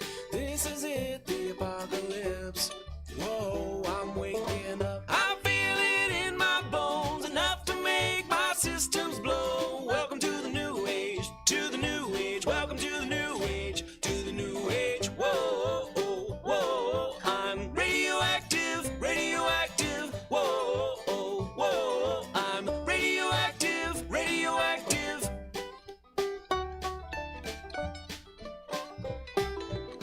I raise my flags, don my clothes. It's a revolution, I suppose. We'll paint it red to fit right in. Whoa. I'm breaking in, shaping up, and checking out on the prison bus. This is it, the apocalypse. Whoa, I'm waking up. I feel it in my bones, enough to make my systems blow. Welcome to the new age, to the new age. Welcome to the new age, to the new age. Whoa, whoa, whoa. I'm radioactive, radioactive. Whoa, whoa, whoa. I'm radioactive, radioactive. All systems go, the sun hasn't died. Deep in my bones, straight from inside. I'm waking up, I feel it in my bones, enough to make my systems blow. Welcome to the new age, to the new age. Welcome to the new age, to the new age. Whoa, whoa, whoa. I'm radioactive, radioactive. Whoa, whoa, whoa. I'm radioactive, radioactive.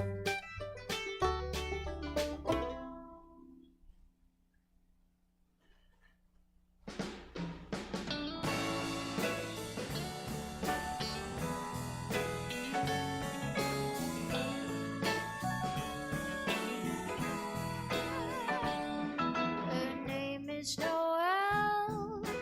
I had a dream about her. She rings my bell. I got gym class in half an hour while she rides. Seen kids in two sides, but she doesn't know who I am. And she doesn't give a damn about me. So come on, come on, come on, come on. I'm just a teenage dirtbag, baby. I'm just a teenage dirtbag, baby. Listen to Iron Maiden, baby, with me. No.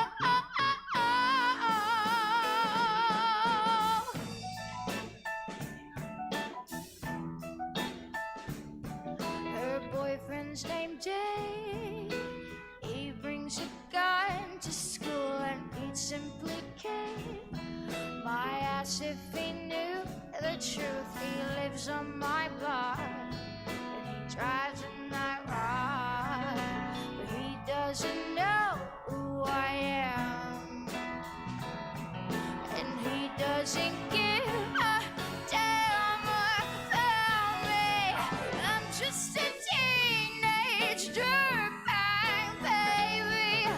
I'm just a teenage dirtbag, baby. Listen to Iron Maiden, baby, with me. No.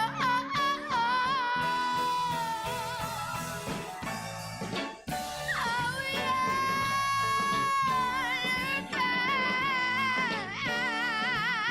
She doesn't know what she's missing. Oh, yeah.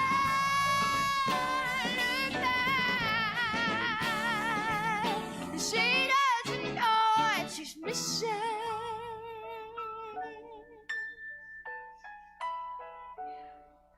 And I feel like mold. It's prom night and I am lonely. Lo and behold, she's walking over to me. This must be fate. My lip starts to shake. How does she know who I am? And why does she give a damn about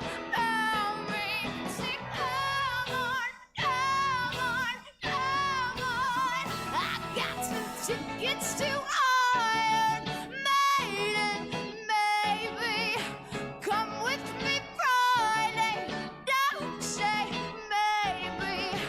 I'm just a teenage dirtbag baby like you. No, I'm just a teenage dirtbag baby like you.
Welcome to the Stab Comedy Theater. It's time for Comedy Yachtclub. Please welcome already on stage your host, Heather Rogue.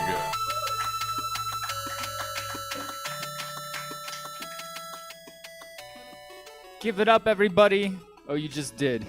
Thank you for that. Thank you for the incredible applause. My name's Heather Rogue. I'm wearing press-on nails, and I just put them on tonight, and I already lost my thumbs. So quick. Like, I don't even know where they went. I reached into my purse, and then, like, I got my phone out, but my nails were gone. I've got to work on my press-on game. I'm still working on it. Is anyone having like a good Friday night? You guys having a good time so far? It's already getting so hot though. Like, what the fuck? We got the fan blasting. We're gonna have to start getting the air conditioner out. Just like everyone's gonna need like their own personal fan. You know what I got actually for tonight? So we got a budget for, if you guys don't know what Comedy Yacht Club is, it's like the greatest show in all of Sacramento comedy and the world and the universe. And I'll keep going, but like my point is that it's an excellent award-winning show by, like, I don't know, my mom, you know, and I think that, well, and we've been struggling a long time just to break even, you know. It's so hard to make it in entertainment, but we started to get successful because we deserved it. And you know what I did? We got hundreds of thousands of dollars through our investments in AI technology. And I got a $90,000 suit, and then I got this bubble machine. If this was $10, this is our budget right now. Look at this. I hope you guys it was called Comedy Yacht Club if you weren't ready to get shampooed by some bubbles. So I thought, you know, it's loud, it's annoying. I don't want it to be going on the whole time that people are performing. But I thought what I could do is, like, there's a button. You just push this button right here and bubbles come out. The rules are very simple for this game. Should I just pass it out? That's the rules? Okay, I'm gonna add one more rule. You only get to push it once. You choose whenever, and you can aim it wherever you want, but you only get one chance, and then I take the bubble machine from you and I give it to somebody else. How does that sound? Okay. So if the comedian really sucks or they're really good, you interpret the bubbles how you want. You do that. All right, who's starting? Who really wants a turn with the bubble machine? Let's start over here. All right, I'm gonna do this joke now. Just stand up. Okay, let me get some. This is the worst beer here. If you guys are interested, it's called La Gincona Double IPA with guava. Double IPA, double the straight white man action. Okay, that was fun. Let's get on with it. So, anyone here have a job? It sucks, right? I fucking hate having a job. I don't like, what do you do? I really don't want to have a job, you guys.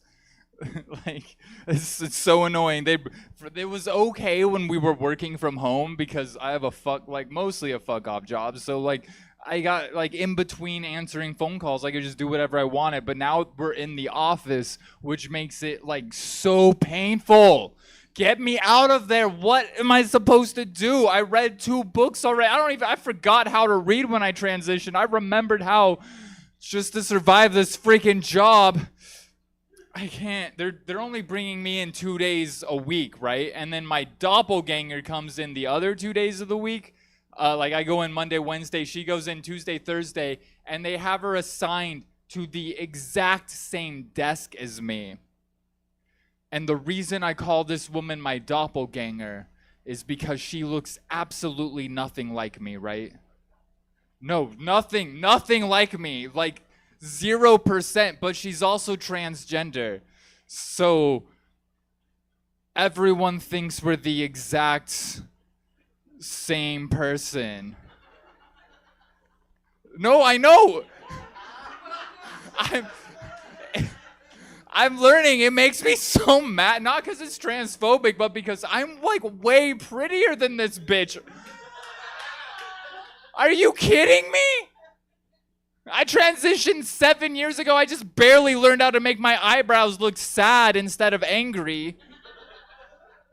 It's a whole journey. And they just think I'm her on days when she's trying harder. They're like, oh, Violet, you shaved. Great job. You know, come on into the women's room. You earned it today. I'm like, damn, Violet has it rough. Oh, poor Violet. And then Violet gets confused as me all the time. This is what I learned about cis people in Sacramento. If you don't know what cis means, you are. But this is what I learned, how cis people in Sacramento tell if you're transgender. I'm sorry, how normal biological people in Sacramento tell if you're transgender is they go, hey, are you that comedian from Stab Comedy Theater? Are you that comedian that does that show? Okay, so that's how they ask you. And this is how I know, because her girlfriend got confused. Someone walked up to her girlfriend and was like, hey, are you that comedian from Stab Comedy Theater? So it's not just her, it's all of us. Every trans woman in Sacramento is Heather Rogue. Until proven otherwise. Weird. Just like agents in the Matrix, just like, it's all me. But anyways. My point is, look, they didn't have to assign me to the same desk as the other trans woman, right? Like, that feels like a freaking, like, right? Like, is that corporate policy? No, but it gets worse than that, you guys. It gets worse because there's 2 black women who work in my department. And guess what they did? Same desk, different days. Yeah, it was one of them who confused me for the other trans woman. I can't get mad because I don't know which one it was, but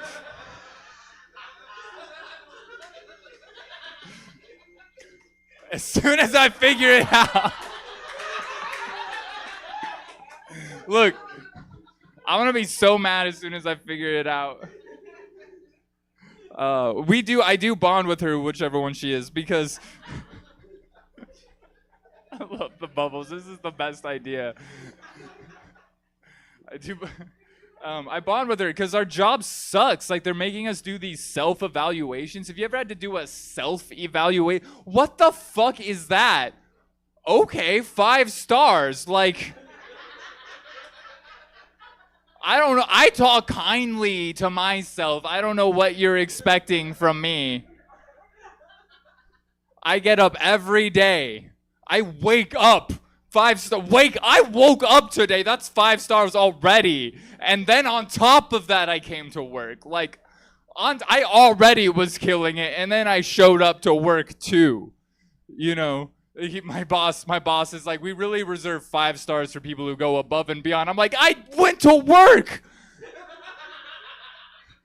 I showed up. He's like, you were late every single day. So I have ADHD. That's a disability. Like, I'm sorry. I'm sick of having my disability treated like a character flaw by a man who cheats on his wife. Yeah, I went there. I just dropped my diss track. You know, guess how I know? Oh, and you know what else I know? He doesn't even use a condom. Yeah, didn't even ask me to put on a condom. I gave him all my AIDS. All of it. All right, so here's the thing about Comedy Yacht Club. I spent all the money on the bubble machine and my $90,000. It was 10% off. I had to do it. My $90,000 suit. So I'm paying the comedians tonight in crystals. So when you complete your set, you may take these are dragon tooth amethyst crystals. These are magic. You can put these in the dark crystal to suck people's souls out. I've seen it happen. So when you're finished with your set, please take your crystal. Our first comedian is one of the most amazing comedians in all of Sacramento. I'm a big fan of hers. I've been meaning to get her on this show for a long time. She hosts a show called Dress to Kill, which is like a costume comedy thing. So look out for that. Everybody give it up right now for Amy Thompson, everybody.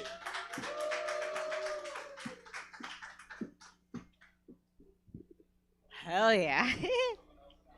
I only need to be paid in bubbles. Oh my God, but I am gonna take a fucking crystal. I am sorry. Yeah, this is going right where my tits should have been. Maybe. I'm gonna eat a banana. You guys are beautiful. Like the bubbles. An attractive audience. I always tell people I love an attractive audience. I had such bad stage fright. So I was told to like mitigate it by picturing everyone naked, and like honestly, like nice, but inside, outside, clothes, no clothes. We are all nice, and I'm happy to be here. Oh God. Oh my God. Okay, for Tess, I don't know if this is funny. I just want to tell you, I went through a drive-through and I spilled, and when I got out, I had like big dick energy where I spilled, and I looked at it and I said, man, I wish I could have drank that. I was like, I'm so mad I fucking spilled that milkshake. I was like, I'm so excited. I was like, it's chocolate and strawberry. It was Valentine's Day for me. Like, I know, I don't care what month it is. I love chocolate and strawberry together. And I spilled it, big dick, not in my mouth, and I was like, damn, I wish I could swallow that. And I don't know why I was like, milkshakes with Tess. Oh man, I am Amy. I'm autistic. It's hard to tell because I drink Coca-Cola. Actually, the crystal is helping a lot. The alcohol helps a lot. I can trade one high functioning for another. I can nail the eye contact. I have to drink every day. I don't have a problem with that. There should be no problem with drinking every day. Who here doesn't drink every day? Okay, that's cool. That's fine. I miss a day sometimes. I miss a day. But if you are of the drinking every day, I'm on the yacht, so it's getting hot. If you are of the drinking every day type, that's not a problem. I am going to stop drinking on the day I stop having problems. They have not stopped coming. It's like all over my life. Bukkake problems. Luckily, I have emergency chocolate in my bag. I always carry snacks. It is. It's responsible. I have had friends that are diabetics. Also, if you drink, snacks make excellent chasers. Just like real quick, yeah, that sees. The best thing about emergency chocolate is like I kind of hope there's gonna be an emergency. It's like I'm ready. I'm just gonna be by the corner eating the chocolate. I'm ready. I am not an alcoholic. I'm too boring. My favorite food is soup. That's a boring food. Soup is good food, but it is very boring. I spice it up though. I'm actually a good soup maker. My favorite is tomato. I spike it. I call it Hot Bloody Mary. Thank you. My mom is like, for sure, that's alcoholism. That's exactly, yeah. She was like, I didn't see that coming. I put olives in it. Chopped them up. I might have an addictive personality. I did do the 12-step program. And I ended up addicted to my higher power. Yes, I am mainlining Jesus. Straight, like, Jesus freak. Mainlining that Christ, yeah. WWJ Dink, the fuck I'm out of life. Honestly, like, I grew up with the pastors. I'm glad I didn't take their advice. Because if I had, I would have been married at, like, 18 or 17. And if I had just like straight child-beared till now, as much as I would love those kids, and I would love that husband, like they would be cramping my Jesus style. Because I am about to be 33, and I fashion my life the way I think Jesus did. Like I just walk around. I wear sandals. Like I drink a lot of wine. Sometimes I'm alone. Sometimes I'm with other people. Sometimes I hang out with whores. It is all so cool. We all look for opportunities to talk in front of people. And I fully respect no one hangs on to every word I say. I'm still alive. Right now, if someone came in and shot me in the mouth, you'd all be like first we'd all get the fuck out of here, but then later you'd be like, what was that bitch saying? Like, why did they shoot her? But I am still alive. What I know, I'm glad I am alive. I love this life shit. I love cereal. I love my mom. But on the day I die, I do fully expect there to be like 4 Facebook posts competing for who knew me best. Good Facebook post. 4 good Facebook posts. Because I have astute wisdom, like, not every day is a good day to wear sandals. And I have sage advice, like, funeral blowjobs are fine, just not in your dead grandma's pearls. Someone's gonna get laid out in the pearls. Not at her funeral. I have parables. Like, there's one about a girl. She goes to a second bar location. She's looking to continue a good night. She ends up datelined. I have another one. It's like a dating app. You swipe because you're like, they're a 10. But then they shit in your shower. And you're like, I am not Johnny Depp enough for this. Oh, boy. I know. I think I'm funny. I don't trust my opinion. It's low self-confidence. I wish I didn't have it. It's just there. Blame my parents' trauma. They were so good to me, but they were so traumatized. Ugh. When people laugh at me, I am so lonely. I am like, I'm about to put the manifesto. I love when people laugh at me. It turns me on more than dirty talk. I am like kind of wet right now. Thank you guys so much. I'm just gonna get off the stage. I'm so happy. Thank you, Heather. Oh yeah, it's such a hot show. The closest I'm ever gonna get to a yacht. If I'm ever on one, I'm gonna want to be here.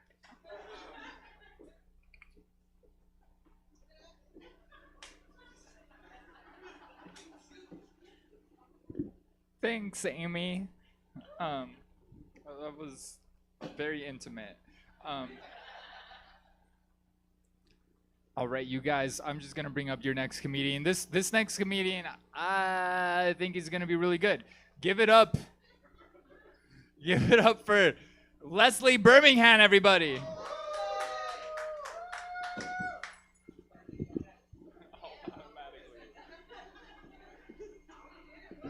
Hey, Bubbles, Bubbles.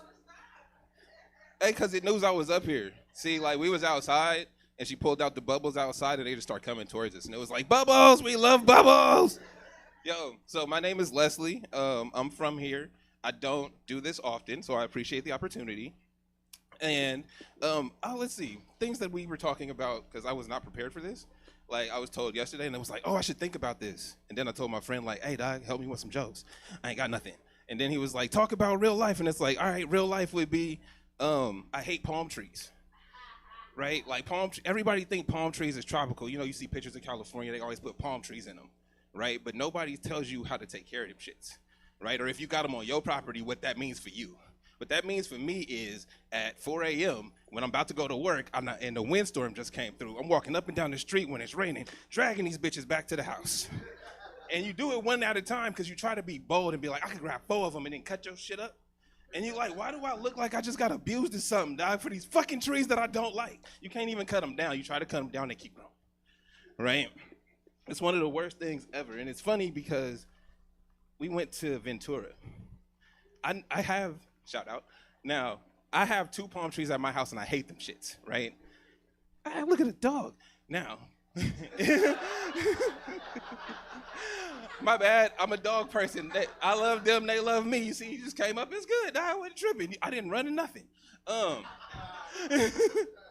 Now, in Ventura, they got palm trees on every main block, like hundreds of them. And I'm like, yo, can I be on their maintenance team, dog? That's a great job. I would love to just pick up palm trees for 8 hours a day, $20 an hour. Like, well, you know, it's 2024, so it's probably $40 an hour because it's a city job. Anybody look for one, you should look for one of those.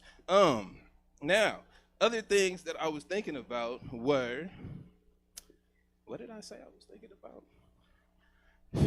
That was one. I had another one.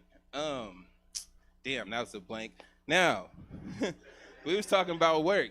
Working at home is great. I don't have an addiction problem, but I do buy 10 Swishers a day, right? Now, that helps me, though. That helps me because it helps me walk. See, I'm a mile from the 7-Eleven, right? So every morning, I'll walk 2 miles a day, feel me? Go to get my Swishers. Now, the dude at the fucking 7-Eleven be looking at me. He like, every day, you know, first 7 times, he was like, all right, it must be on a bender or something. The next 7 times, he just fucking looking at me like, bruh, what's going on? Exactly, that's his look, but he don't say shit because he know what's up. It's like, dog, just slide my shit, we going, right? The last time he just asked, he's like, bro, what's up with you? And it's like, what? Why you smoke so many blunts a day? And it's like, I don't. I mean, I do, but not every day though. See, I just got to get these blunts because it's on my walk and it make no sense for me to go get 2 and then I got to walk again. I'm not doing 4 miles a day. I'm only going to do 2. I'm only going to do 2. That's what I need to be healthy. That's what I need for my heart. And I'll be okay. Other things that I found interesting are, do you know trends die at the gas station? If you ever see things that's popping right now, and then you find it at the gas station, it's dead. Let me give you an example. When I was in junior high, the fucking Beanie Babies was popping, right? Them shits was on eBay, they was on the news, they made a documentary about them shits. Like, they had white women running across the fucking country trying to find a specific Beanie Baby. In 2024, I can find them bitches at 7-Eleven, right? You know what else I can find at 7-Eleven? Crypto, right? And that's fucked up because you like, yo, crypto sound, it's amazing. It's a good utility. It got some uses and shit. But how useful is it when the ATM is at the same place I get my Swishers at? Like, ain't nothing good at that store. I only get Swishers at 7-Eleven. I don't buy none of their fruit, none of their pressed juices, none of their hot dogs. I'm lying. 7-Eleven and A&PM got the best hot dogs in the world. I don't give a fuck. It's horrible. I know a hot dog is the worst shit you can eat. I understand. I don't give a fuck, though. Them shits is delicious, especially when you're on the road to bus for 4 hours, and you walk in there and them shits is sizzling. You're like, I just got to get home, but damn, let me get this hot dog real quick. It's great. You can't be mad. right? Other things that he know what's up, but hey, also the cookies. You know, if you know, the cookies at A&PM, you got to get 4 packs though, because you ain't coming back. You're not coming back. If you got the A&PM, you're not coming back later. You get the whole handful, take the whole basket. They cool. If dude cool, bro, he gonna give you half of them for free. They don't give a fuck. So, some other things. You know what's interesting is I'm from here, right? So I remember when Sacramento was the armpit of California. Folks used to hate us bad. They used to shit on us, cowbell shit. We from the country, all that shit, right? And it's like, yo, man, fuck y'all. It's cool over here. Again, fast forward, 2024, motherfuckers is moving here. Like, they telling folks that this is a cool place to be. I be like, shut the fuck up.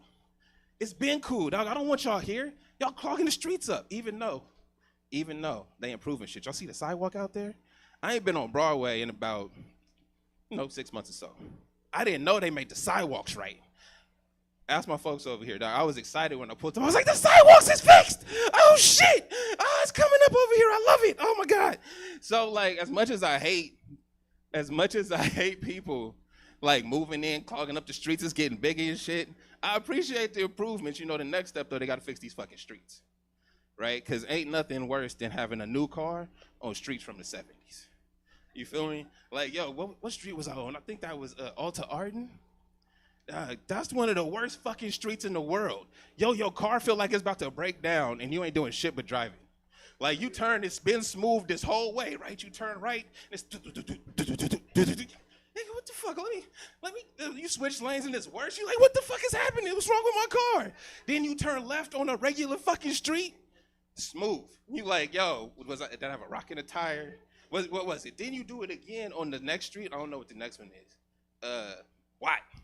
Do it on Watt, and then you just fucked up. Then you just fucked up the whole way. You don't understand. You just it's rough, dog. It's rough out here. But again, I love it though. I love being from here. I love the opportunity to be on stage, and I love being able to talk to all you wonderful people. And that'll do it. Have a nice night.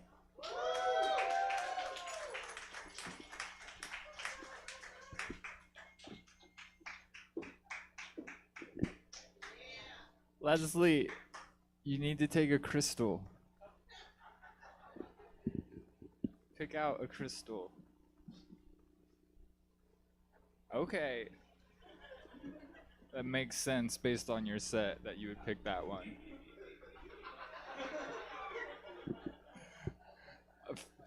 No, I love astrology. It gives me so many excuses to judge people. You're a Gemini, aren't you? Yes, you are. Shut up. You're giving something in your chart is Gemini. I can tell. I'm trying to get into spirituality. Like, been using incense, tarot cards, drinking Snapple. Snapple, yeah. I even let my partner use a quartz dildo on me. Pure crystal quartz dildo, and it shattered in my butthole. It shattered into 1,000,000 pieces that they had to pick out, and as the doctor was picking them out one at a time, I realized I had hit rock bottom. Your next comedian is the best comedian in all of Sacramento. Give it up. No, I'm serious. Give it up. I am 100% serious. This is my favorite comedian. Give it up. He just filled in for someone else, but I'm so glad he was available. Give it up. Give it up for Ed Mina, everybody.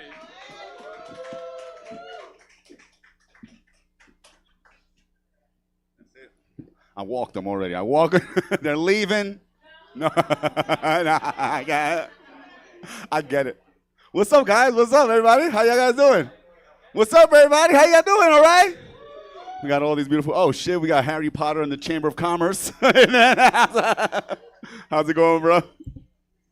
I see these crystals. I'm gonna wait till after my set to feel the vibe. You know what I mean? I'm gonna just feel the vibe and see where that takes me. These looks like the crystals that you put in that asteroid to get into the Mushroom Kingdom. You know what I mean? Like Mario Brothers. Where's the princess? What's up, guys? You guys doing all right? Doing comedy. Happy to be out of the house. Get a lot of judgments doing comedy though. Just before I left, somebody said I look like Stone Cold Steve Autism. It's fucked up, right? I said, you know what, Grandma? Fuck you, all right? sign the papers and leave her at the home. That's what I'm gonna do. No, I'm actually Puerto Rican. Not a lot of people know this. I confuse a lot of people because I'm Puerto Rican, but it looks like I hate Puerto Ricans. You know, just like I'm also 50% Dominican, but it looks like I 100% hate them too. You know, just like it's confusing to some people. You know, like, I grew up Puerto Rican in a Puerto Rican household. We're loud, we're scrappy. You know, loud as hell. You can't tell us anything, and I think it's because they know they can't deport us. You know what I mean? It's like that's, haha. You know what I mean? Just like. We're determined. You can't tell us shit. Just look at J-Lo, right? We've been telling her for years she can't sing, all right? But she's still out here. You can't stop her. You know, it just goes to show you with citizenship and a big booty, you can do anything in life. You know what I mean? Just big booties, man. Yeah, that's all you need in life. Just a fat ass and a good attitude, you know? That's how I know I will never be a flat earther. Because, right, booty makes the world go round.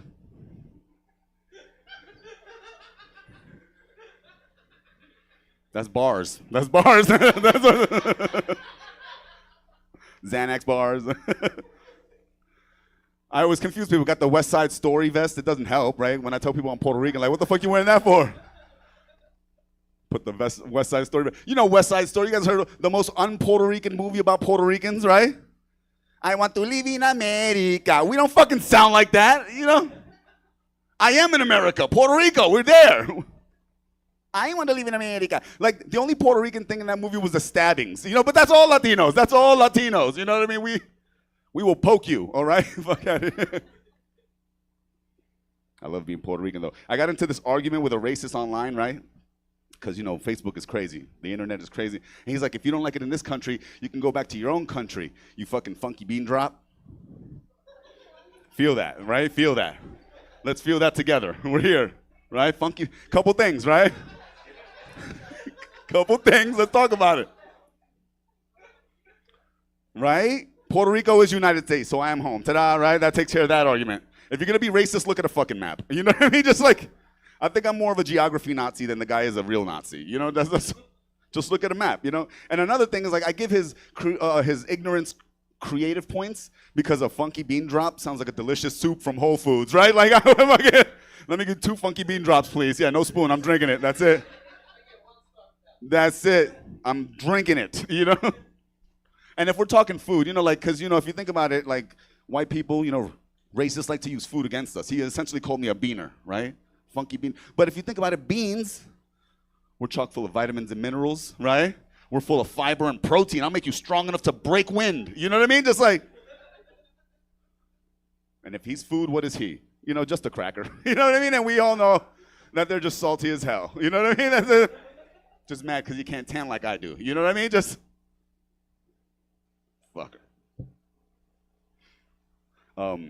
Growing up, right, like, growing up the way I did, I grew up in the hood and shit, but not a lot of people believed who I was even there, right? But, like, one of the funny things for me growing up and, like, learning about other, you know, places outside of the block, right, was, like, white people sayings, you know, like, quotes and, like, little aphorisms they got. Like, I used to think when I was a little kid that it was thick-ass thieves. You know what I mean? Like, those, right? Like, those two are thick-ass thieves. Like, who the fuck? Like pow? Like, I never knew that they're as thick as thieves. Like, we just call that rolling deep. You know, we rolling deep.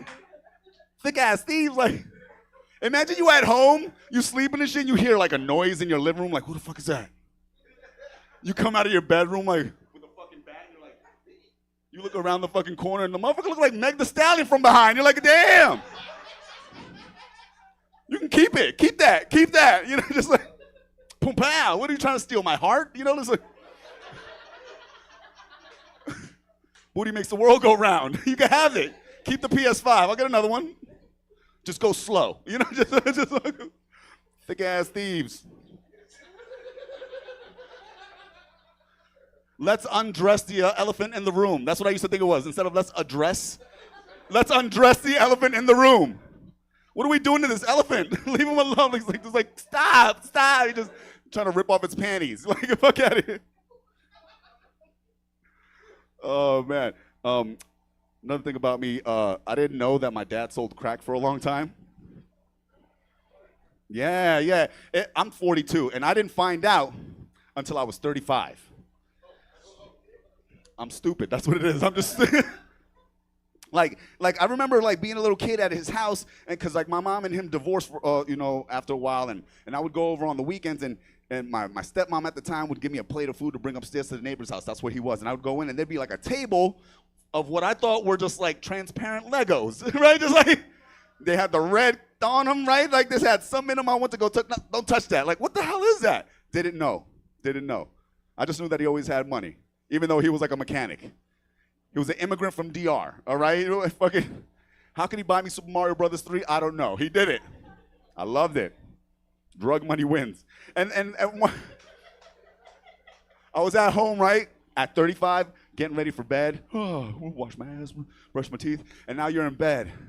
Turn off all the lights and stuff, and you're just there just like, and, you're just getting ready to go to bed. And then that's, the floodgates of thoughts come in, right? You just start thinking of stuff before your mind settles and you float off. And I'm just there to start thinking about my dad and life and growing up. I was like, it was crack. That's all. That's all I did. It was crack. Like, what the hell? I love you, Dad. That's all the time I'm gonna do, guys. Thanks for having me. My name's Emery. Give it back to Heather Rogue, your host. Thanks, guys. Peace.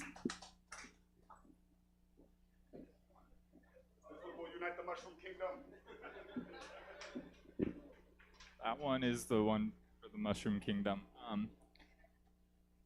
All right, you guys, give it up again for Ed Mina and all the comedians you've heard so far. Do we have any straight white men in the audience? You like that? You were like so subtle. You were not proud about it. It was like, at least you didn't do like a forward. It was just more of a, yeah. Oh, you did it that time. Oh no. Any other straight white men? There's the dude who brought his dogs, of course. How did I guess that? Being a straight white man is pretty cool, right? Like it's pretty. I don't know. You're enjoying it. Good, right? What's your income?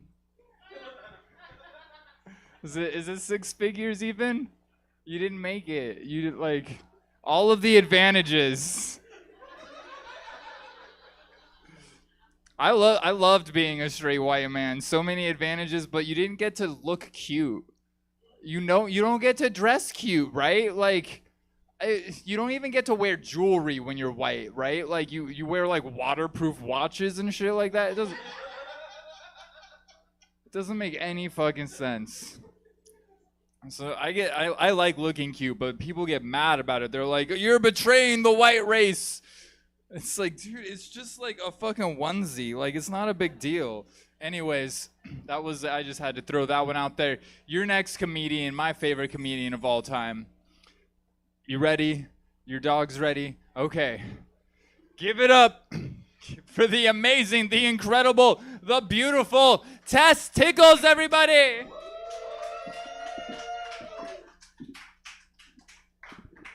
One more time for the sensational Heather Rogue, everyone. Yes. And you heard her right. I am Tess Tickles. Yes. So this is the point of the night, everyone, where we have an orgy. Yep. This is very intimate stage. I feel like, I've been on this platform before. Just say it. Lines to the left and to the right, please, okay? Yes. I also feel as though everyone should start their day with a BJ. Yep. I want you to think about it, okay?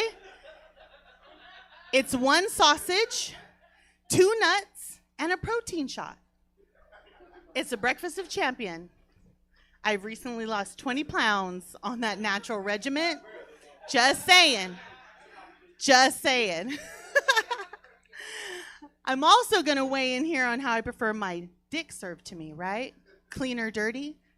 Guys talk all the time. Oh, wash it up before you come over, little mama. That type of shit. Well, I'm turning 50 in July, guys. Yes, 50 in July. At this point, some of y'all permanently smell like pee. You some dirty motherfuckers that don't know how to wash your dicks. So for you young bucks in the audience, this is now a public service announcement, okay? I need you to wash it 3 times a day, tip to ass and everywhere in between. Don't leave out the gooch, all right? If you do a good job there, I become a truffle hunter. Use your nose, ladies. Use your nose. They'll thank you later. Yeah. Should be bringing out some notepads and pens at this point. I'm giving out gold here. I'm just saying. Yeah. Also, too, guys, you can unfriend me, you can block me, and you can delete me. But you can never untaste my ass. I will haunt you till the day you die. Yeah, me and my brother went to Cantina Alley right before we came here. Found this little Mexican dude in the corner. He got me some drinks and things like that, right?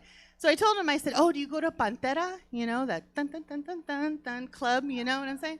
Yeah, I know I look like I speak Spanish, but I don't speak a lick of it, okay? Spanglish is my favorite language there, all right? But Google Translator's a bitch. She picked up this baddie at the hot dog stand after, all right? I took him home. I wanted to put a cape on his motherfucking ass, okay?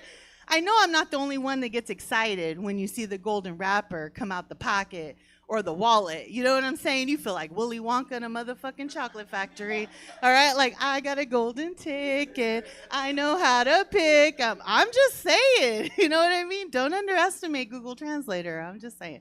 All right, back to the clean cocks, okay? But before you guys go... Before you guys go and old spice it up for me, okay, I need you to think twice, all right? I don't want to be burping up Kraken the rest of the fucking day. It's not cool, guys. Not cool. I had a girl shout out, it's clean. I said, bitch, you need Trident. You need a clean mouth. I don't know. I can't. Some of you guys are too much. My girlfriends tell me all the time, Tess, aren't you afraid he's going to leave you one day? The way you run your mouth on stage? I said, bitch, I used to hula hoop with my neck. He ain't going nowhere. I grew up in the 90s, all right?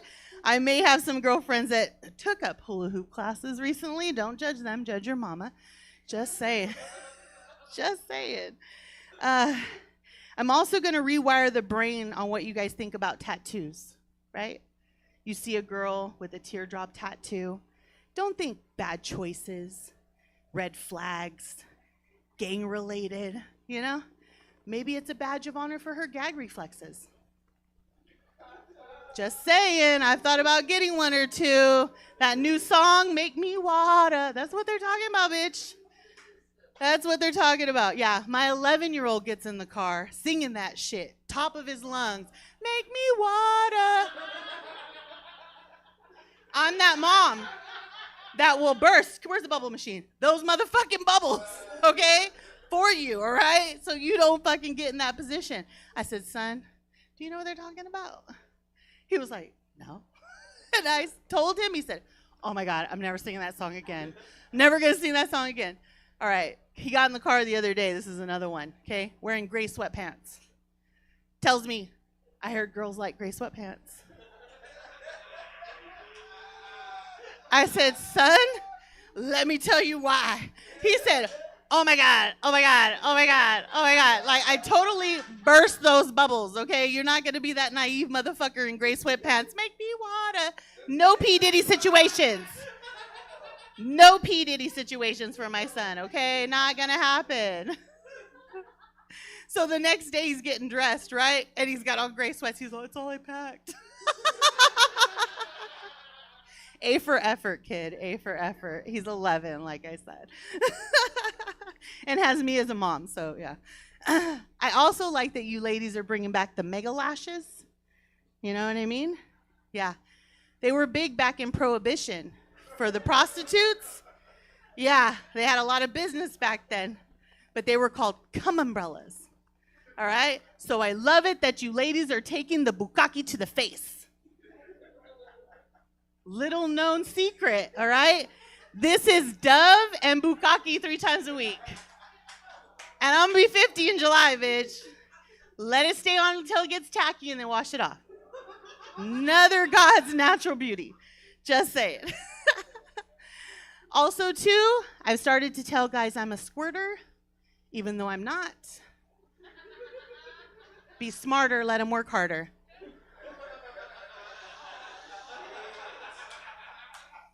I'll bust 5 times before that motherfucker even tries, okay? Before he even tries, all right? You can put the towel down. Go ahead, bro. It's just going to be a little. Not a gusher. I'm not a gusher. Just saying.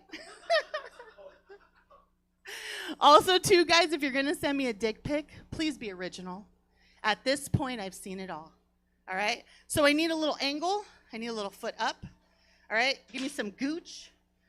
All right? Like I said, that's my pleasure zone. All right? I want to see my landing strip so I can strategize, right? I don't want to see yours because that shit's deceiving as fuck. Yeah, I strategize for this big-ass fucking plane, and it's a little-ass jet. No, not going to work like that, guys. Everyone has their moments, though, okay? I take 2 inches and above, all right? Everyone's got a time to play, all right? Just saying. If you're good enough, we all have a good time, all right? Yeah, I dated that for 5 years. I made that work. Yeah, I know. Oof. Oof is big. Yeah. So now I've started to carry around an empty toilet paper roll with me when I go on dates. It's my new height measurement to determine if they can ride this ride, right? I got no shame in it. They got to clear that tube or bust that motherfucker open. That's how we know we're both going to have a good time. I told you, Willy Wonka, I get excited. You know, it happens. My dad told me a long time ago, guys, love what you do, mija, and you'll never work a day in your life. And I took it literally when it came to sucking dick. Because you're going to do it for the rest of your life, okay? So get good at it, all right? I sent a video to a guy the other day. He said, oh, you like to gag. I said, no, I like to conquer. There is a difference. I look at it like a sport, right? I like to outdo my best the next time I go, so I leave markers. Yeah, they like that shit. Just saying. I'm also all about the clean sex these days, right? I'm watching how close your fingers get to the wasabi on that sushi date. Yeah, or if we're going to town on those Takis on that Netflix and chill night. Yeah, we're going to go wash our hands 5 times, spicy fingers, okay? Before you touch my lady bits, all right? Because yo soy picante solo. I do not need no added fucking condiments. Save that shit for your next meal, not mine. 49-year season, like I said, a little zest, a little kick in the back of the throat, you'll be all right. Just say it. Also, too, guys, I need you to add some pineapple into your diet. Raw and juice, please, okay? Nobody likes bitter baby batter. It's rude. And if you're a smoker like I am, 420, all right, I need you to triple up. Because if I can taste the fucking strain of weed that you're smoking, not cool. Not cool, guys, all right? Because when you're on an indica kick and I'm trying to do a sativa high, we're not having a hybrid moment. No, don't bring down my high. Don't level it. Like, don't fucking do it. It's not going to happen. Also, too, guys, gas prices are fucking out there, right? Make sure the dick equivalates to the distance. You heard me. Be courteous to your pussies, damn it. All right? I know it's hard to believe, but I am an HR manager by day. All right? I run a call center of 100 employees. I do shut my mouth 8 to 5 Monday through Friday. Till 5:01 hits, and then testicles comes out. But yeah, I had a guy hit me up. He said, I got a room. Come up on a Tuesday. All right? I got to be on site at 7:45. Unless you got to fuck me into a 2-day coma dick. And I'm coming to 2 days later, all right, asking what day of the week it is. Don't ask me to go nowhere for 2+ hours, sir. It's just fucking rude right now, all right? Just make sure you're courteous to your pussies. All right, real quick, I'm going to leave you with this. Anyone else struggle with their inner cochina? That's an inner Mexican hoe. All right, we're there. Okay. So over the years, her and I have gone through some shit, right? I put her in timeout like, no, bitch, I've already fucking taken the antibiotic for the STD we're about to catch in this situation. Not again. Like, not again, right? I give her high five. She pulls baddies, golden tickets, like I said, right? But this one time I had to defend her. So I'm in a bar talking to my girlfriend about one of my intimacy issues. And she likes to get that male perspective, if you will, right? So up comes Warren. She brings him up to speed. She goes, what do you think her problem is? He says, well, you just don't know what you're doing, little mama. The inner cochina in me, her head spun around like The Exorcist. She turned to me and said, he doesn't fucking know us. I looked at Warren. I said, Warren, I've been sucking dick since the 88 Olympics. I still hold motherfucking records. They've been asking for this pretty little mouth to come out of retirement since the 90s. I'm a soul collector. I'm a toe paralyzer. I'm a throat goat. I'm a dick devourer, a sword swallower, a fellatio freak. I'm a gulping goddess. I'm the master of the any motherfucking karaoke machine. I'm a sack sucker, a gooch goblin, a chorizo chomper, a cabeza cabrona. It's all right, guys. I'm a headaholic. I'm in therapy. So I looked at Warren. I said, Warren, I've done my research and development, and I have my Yelp reviews to prove that this little mama knows what she's doing. And I realize I'm yelling this at the top of my lungs, and a line has formed out the door. It's going to be a long night, guys. That's my time. I'm Tess Tickles. Find me on Instagram and follow my funny. And I'm not going to bust this in my ass.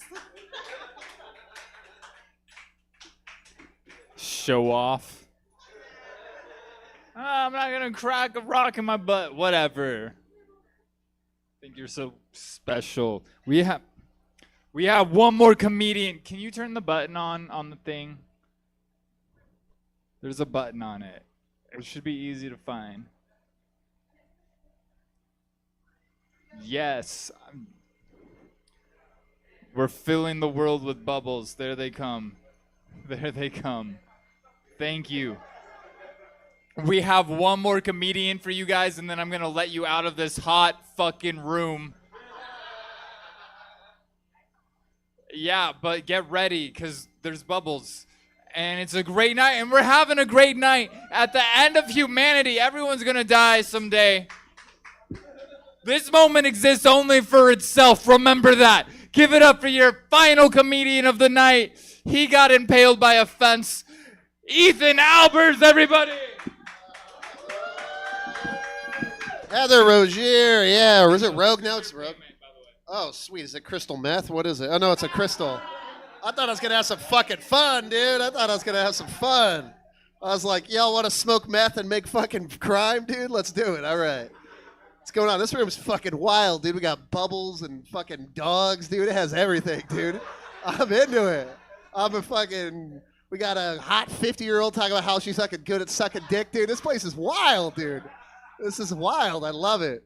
I love it. I got dogs. I love a dog.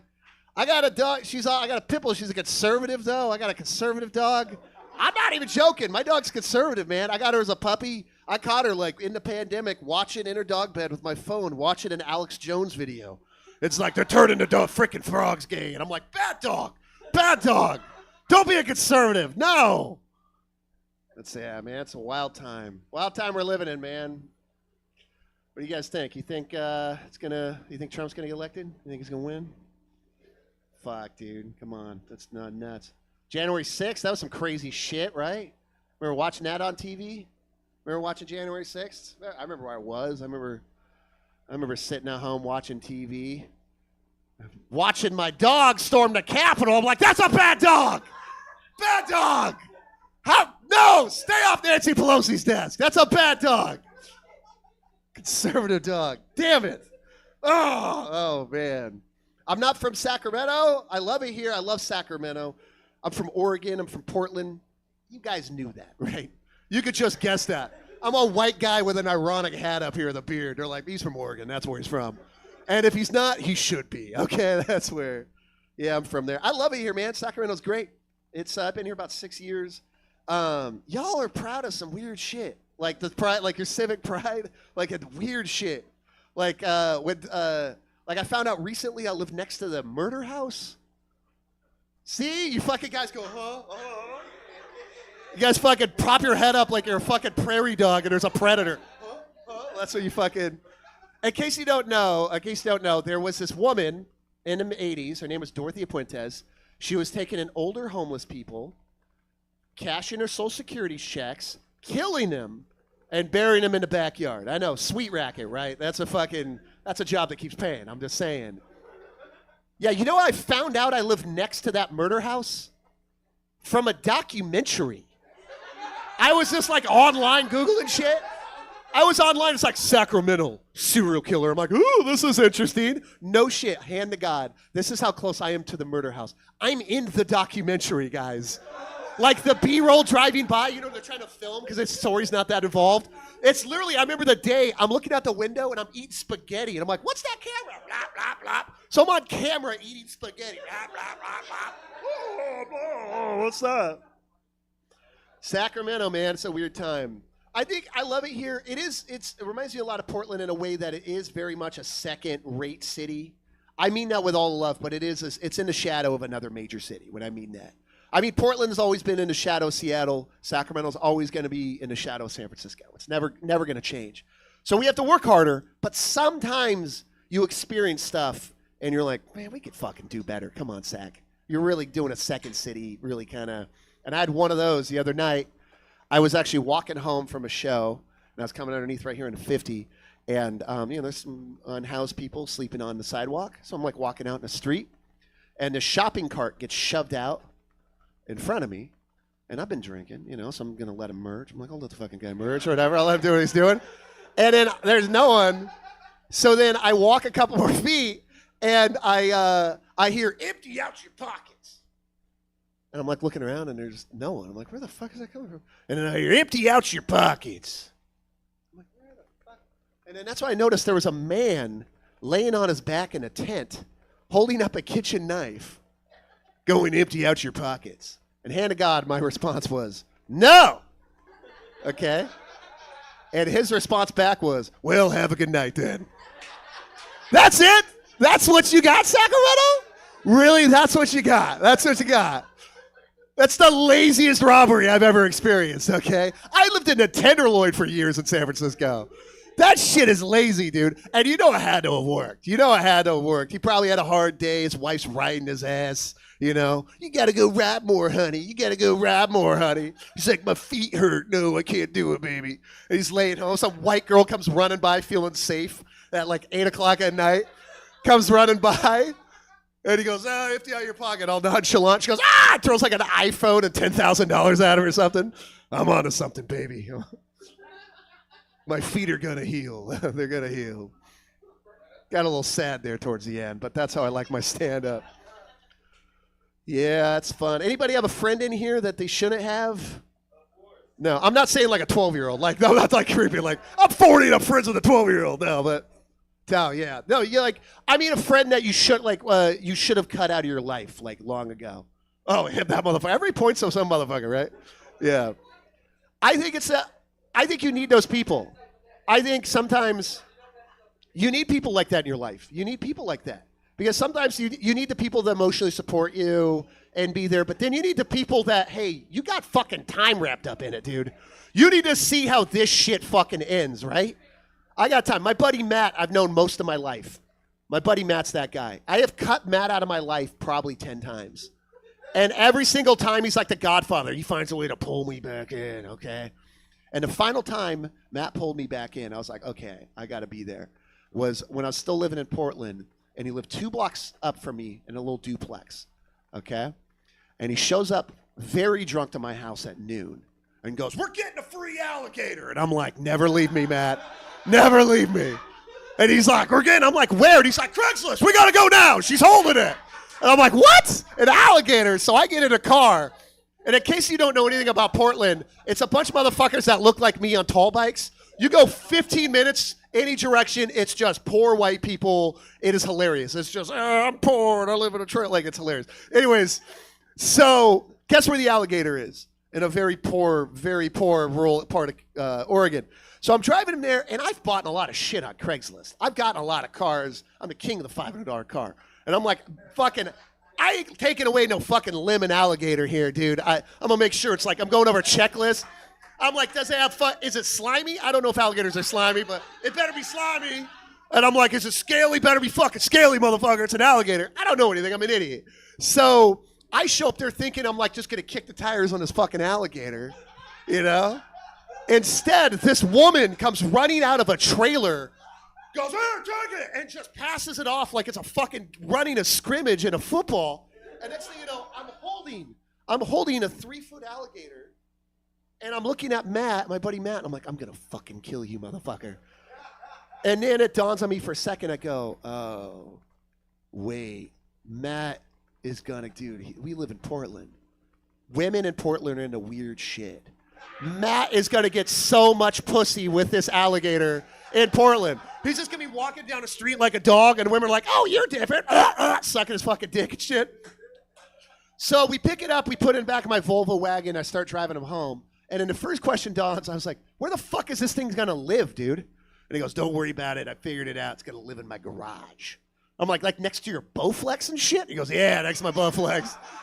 And he sure as shit, he's like, we get it out, and then there's like a dirty couch, and he just like shoves it over. He's like, well, that's where you live, Mr. Gator. All right, enjoy your stay. I'm like, okay, this is going to last. A few months pass, he shows up at my house, and he's drinking again. And he goes, man, I don't know this alligators, they eat a fucking lot. And I'm like, yeah, it's a fucking alligator, dude. It's a little tiny guy, about 3 feet long, but still an alligator. And I was like, what, are we going to kill this thing finally, make some boots? What are we going to do, dude? And he goes, no, man, I figured out how to feed the alligator for free. I'm like, what? And he goes, well, I got a BB gun, and the neighborhood has a pigeon problem. So he starts shooting birds in downtown Portland and feeding them to an alligator in his garage, okay? This goes on for a year and a half. Just out fucking boom, fucking feeding, here you go, Gator, okay? And then one day shows up very drunk to my house, very upset, more drunk than normal. I'm like, what's the matter, Matt? And he goes, man, you never gets it, man. I'm getting kicked out of my apartment. I'm like, why, man? Why?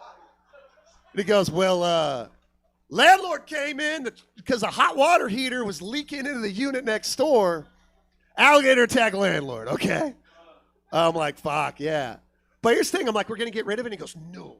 He has this like weird, only dudes have it, like a pride. He goes, you don't come between a man. He looked at this point like a baby. He's like, it's my baby. You don't come between a man and his alligator. So he starts applying for apartments.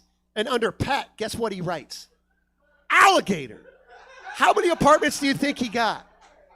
0, okay? The day we got that alligator for free was the day it was against the law to domesticate him in the state of Oregon. So you couldn't even legally own it. We don't know. We're idiots.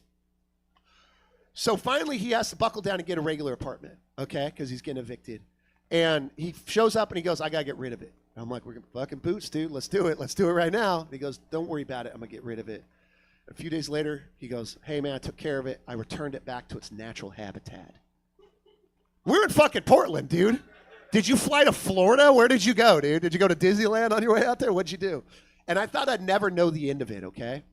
Until a few days later, I come out of the liquor store, and there's these things, I don't know if you guys remember them, newspapers. Guess who's on the front of the newspaper outside the liquor store? Mr. Alligator. Well, old Matt went out and drove outside of Portland. He went out and just dropped it in a swamp. But he didn't drop it in any old swamp. He dropped it in a protected duck sanctuary, and the thing was eating birds like he's been trained to do for a year and a half.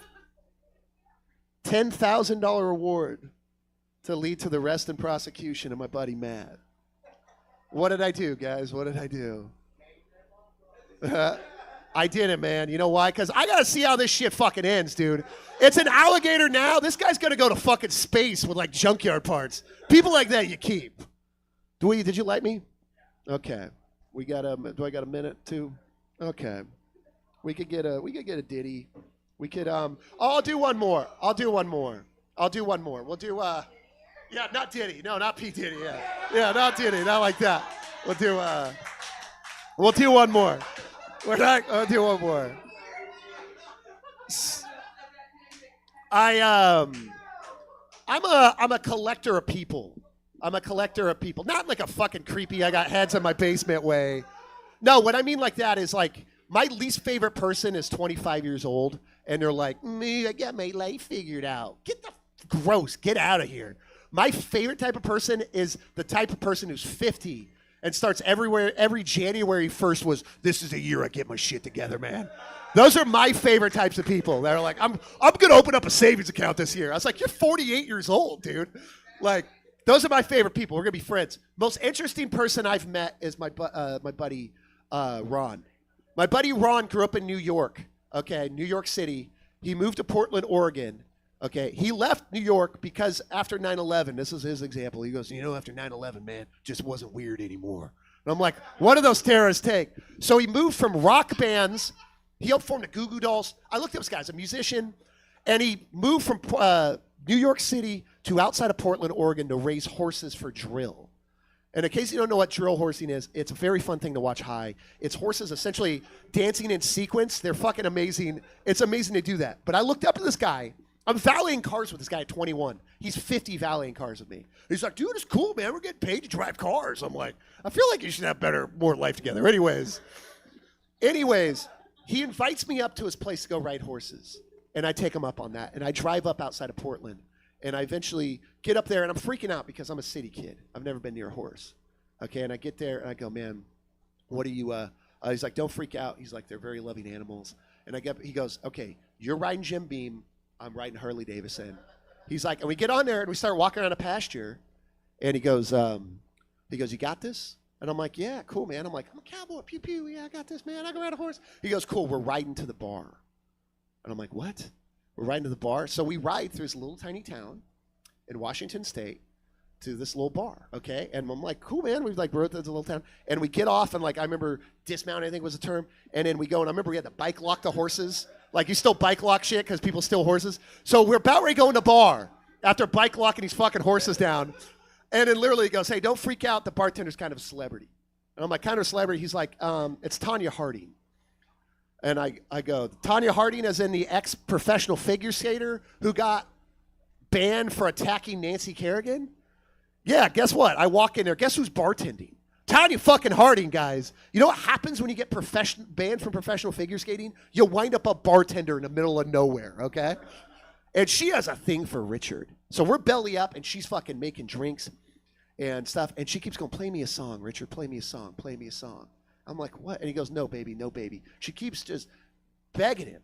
And it's a busy bar, and she's mixing drinks and everything else. Finally, he wears down, and this is when the whole night got weird. I swear to God. He reaches down. She reaches down where the ice is. I still vouch to this day. Where the ice is behind a bar and pulls up an electric bass guitar. No amp or anything, and hands it to him. And he's in a loud bar just thumping. And she's like, oh, my God, Richard, I love you. We should be together. We should have kids. All this stuff. I'm like, man, what is going on? I'm very drunk. So then we all go into the bathroom and store Oxycontin together. And I leave the bar. And that's when I realize I have to get on another living animal to get back home to where I'm sleeping that night, okay? So I get on that horse. I'm freaking out, telling Richard, he's like, don't freak out, man. The horse knows his way. Just go home. I'm like, tell home. I'm like, home. And he goes, be respectful. Use the horse's name. So I'm like, home, Jim Beam, home. And it starts taking me home. Jim B starts taking me home. But it doesn't take me home the way we rode to the bar. Jim Beam takes me home the way he wants to go home, which is through the forest at night. So I just got tree branches come by me, just go, I'm gonna fucking die! I'm crying on a horse like a real tough cowboy, crying. Ride takes forever, and eventually a light from a shop is like my saving grace. I get off and wipe my tears. I'm like, you're a good horse, man. You're a good horse. And a few minutes later, who comes out of the woods? Mr. Harley Davidson, but with no Richard. So I'm concerned, so I go to the horse. I'm like, where's Richard? And the horse says, nay, because I'm fucked up in the woods talking to a horse. A couple minutes later, Richard comes out of the wood covered in mud, smoking a cigarette, looking cool as a cucumber. I go, what happened? He's like, well, man, I got a little cocky. I stood up on old Harley Davidson, tried to ride him like a surfboard, and the branch took me off. I'm like, you're a fucking cool guy, dude. You're getting in the list. All right, give it up for Heather, man. Why didn't you take a crystal? Oh, shit, my back.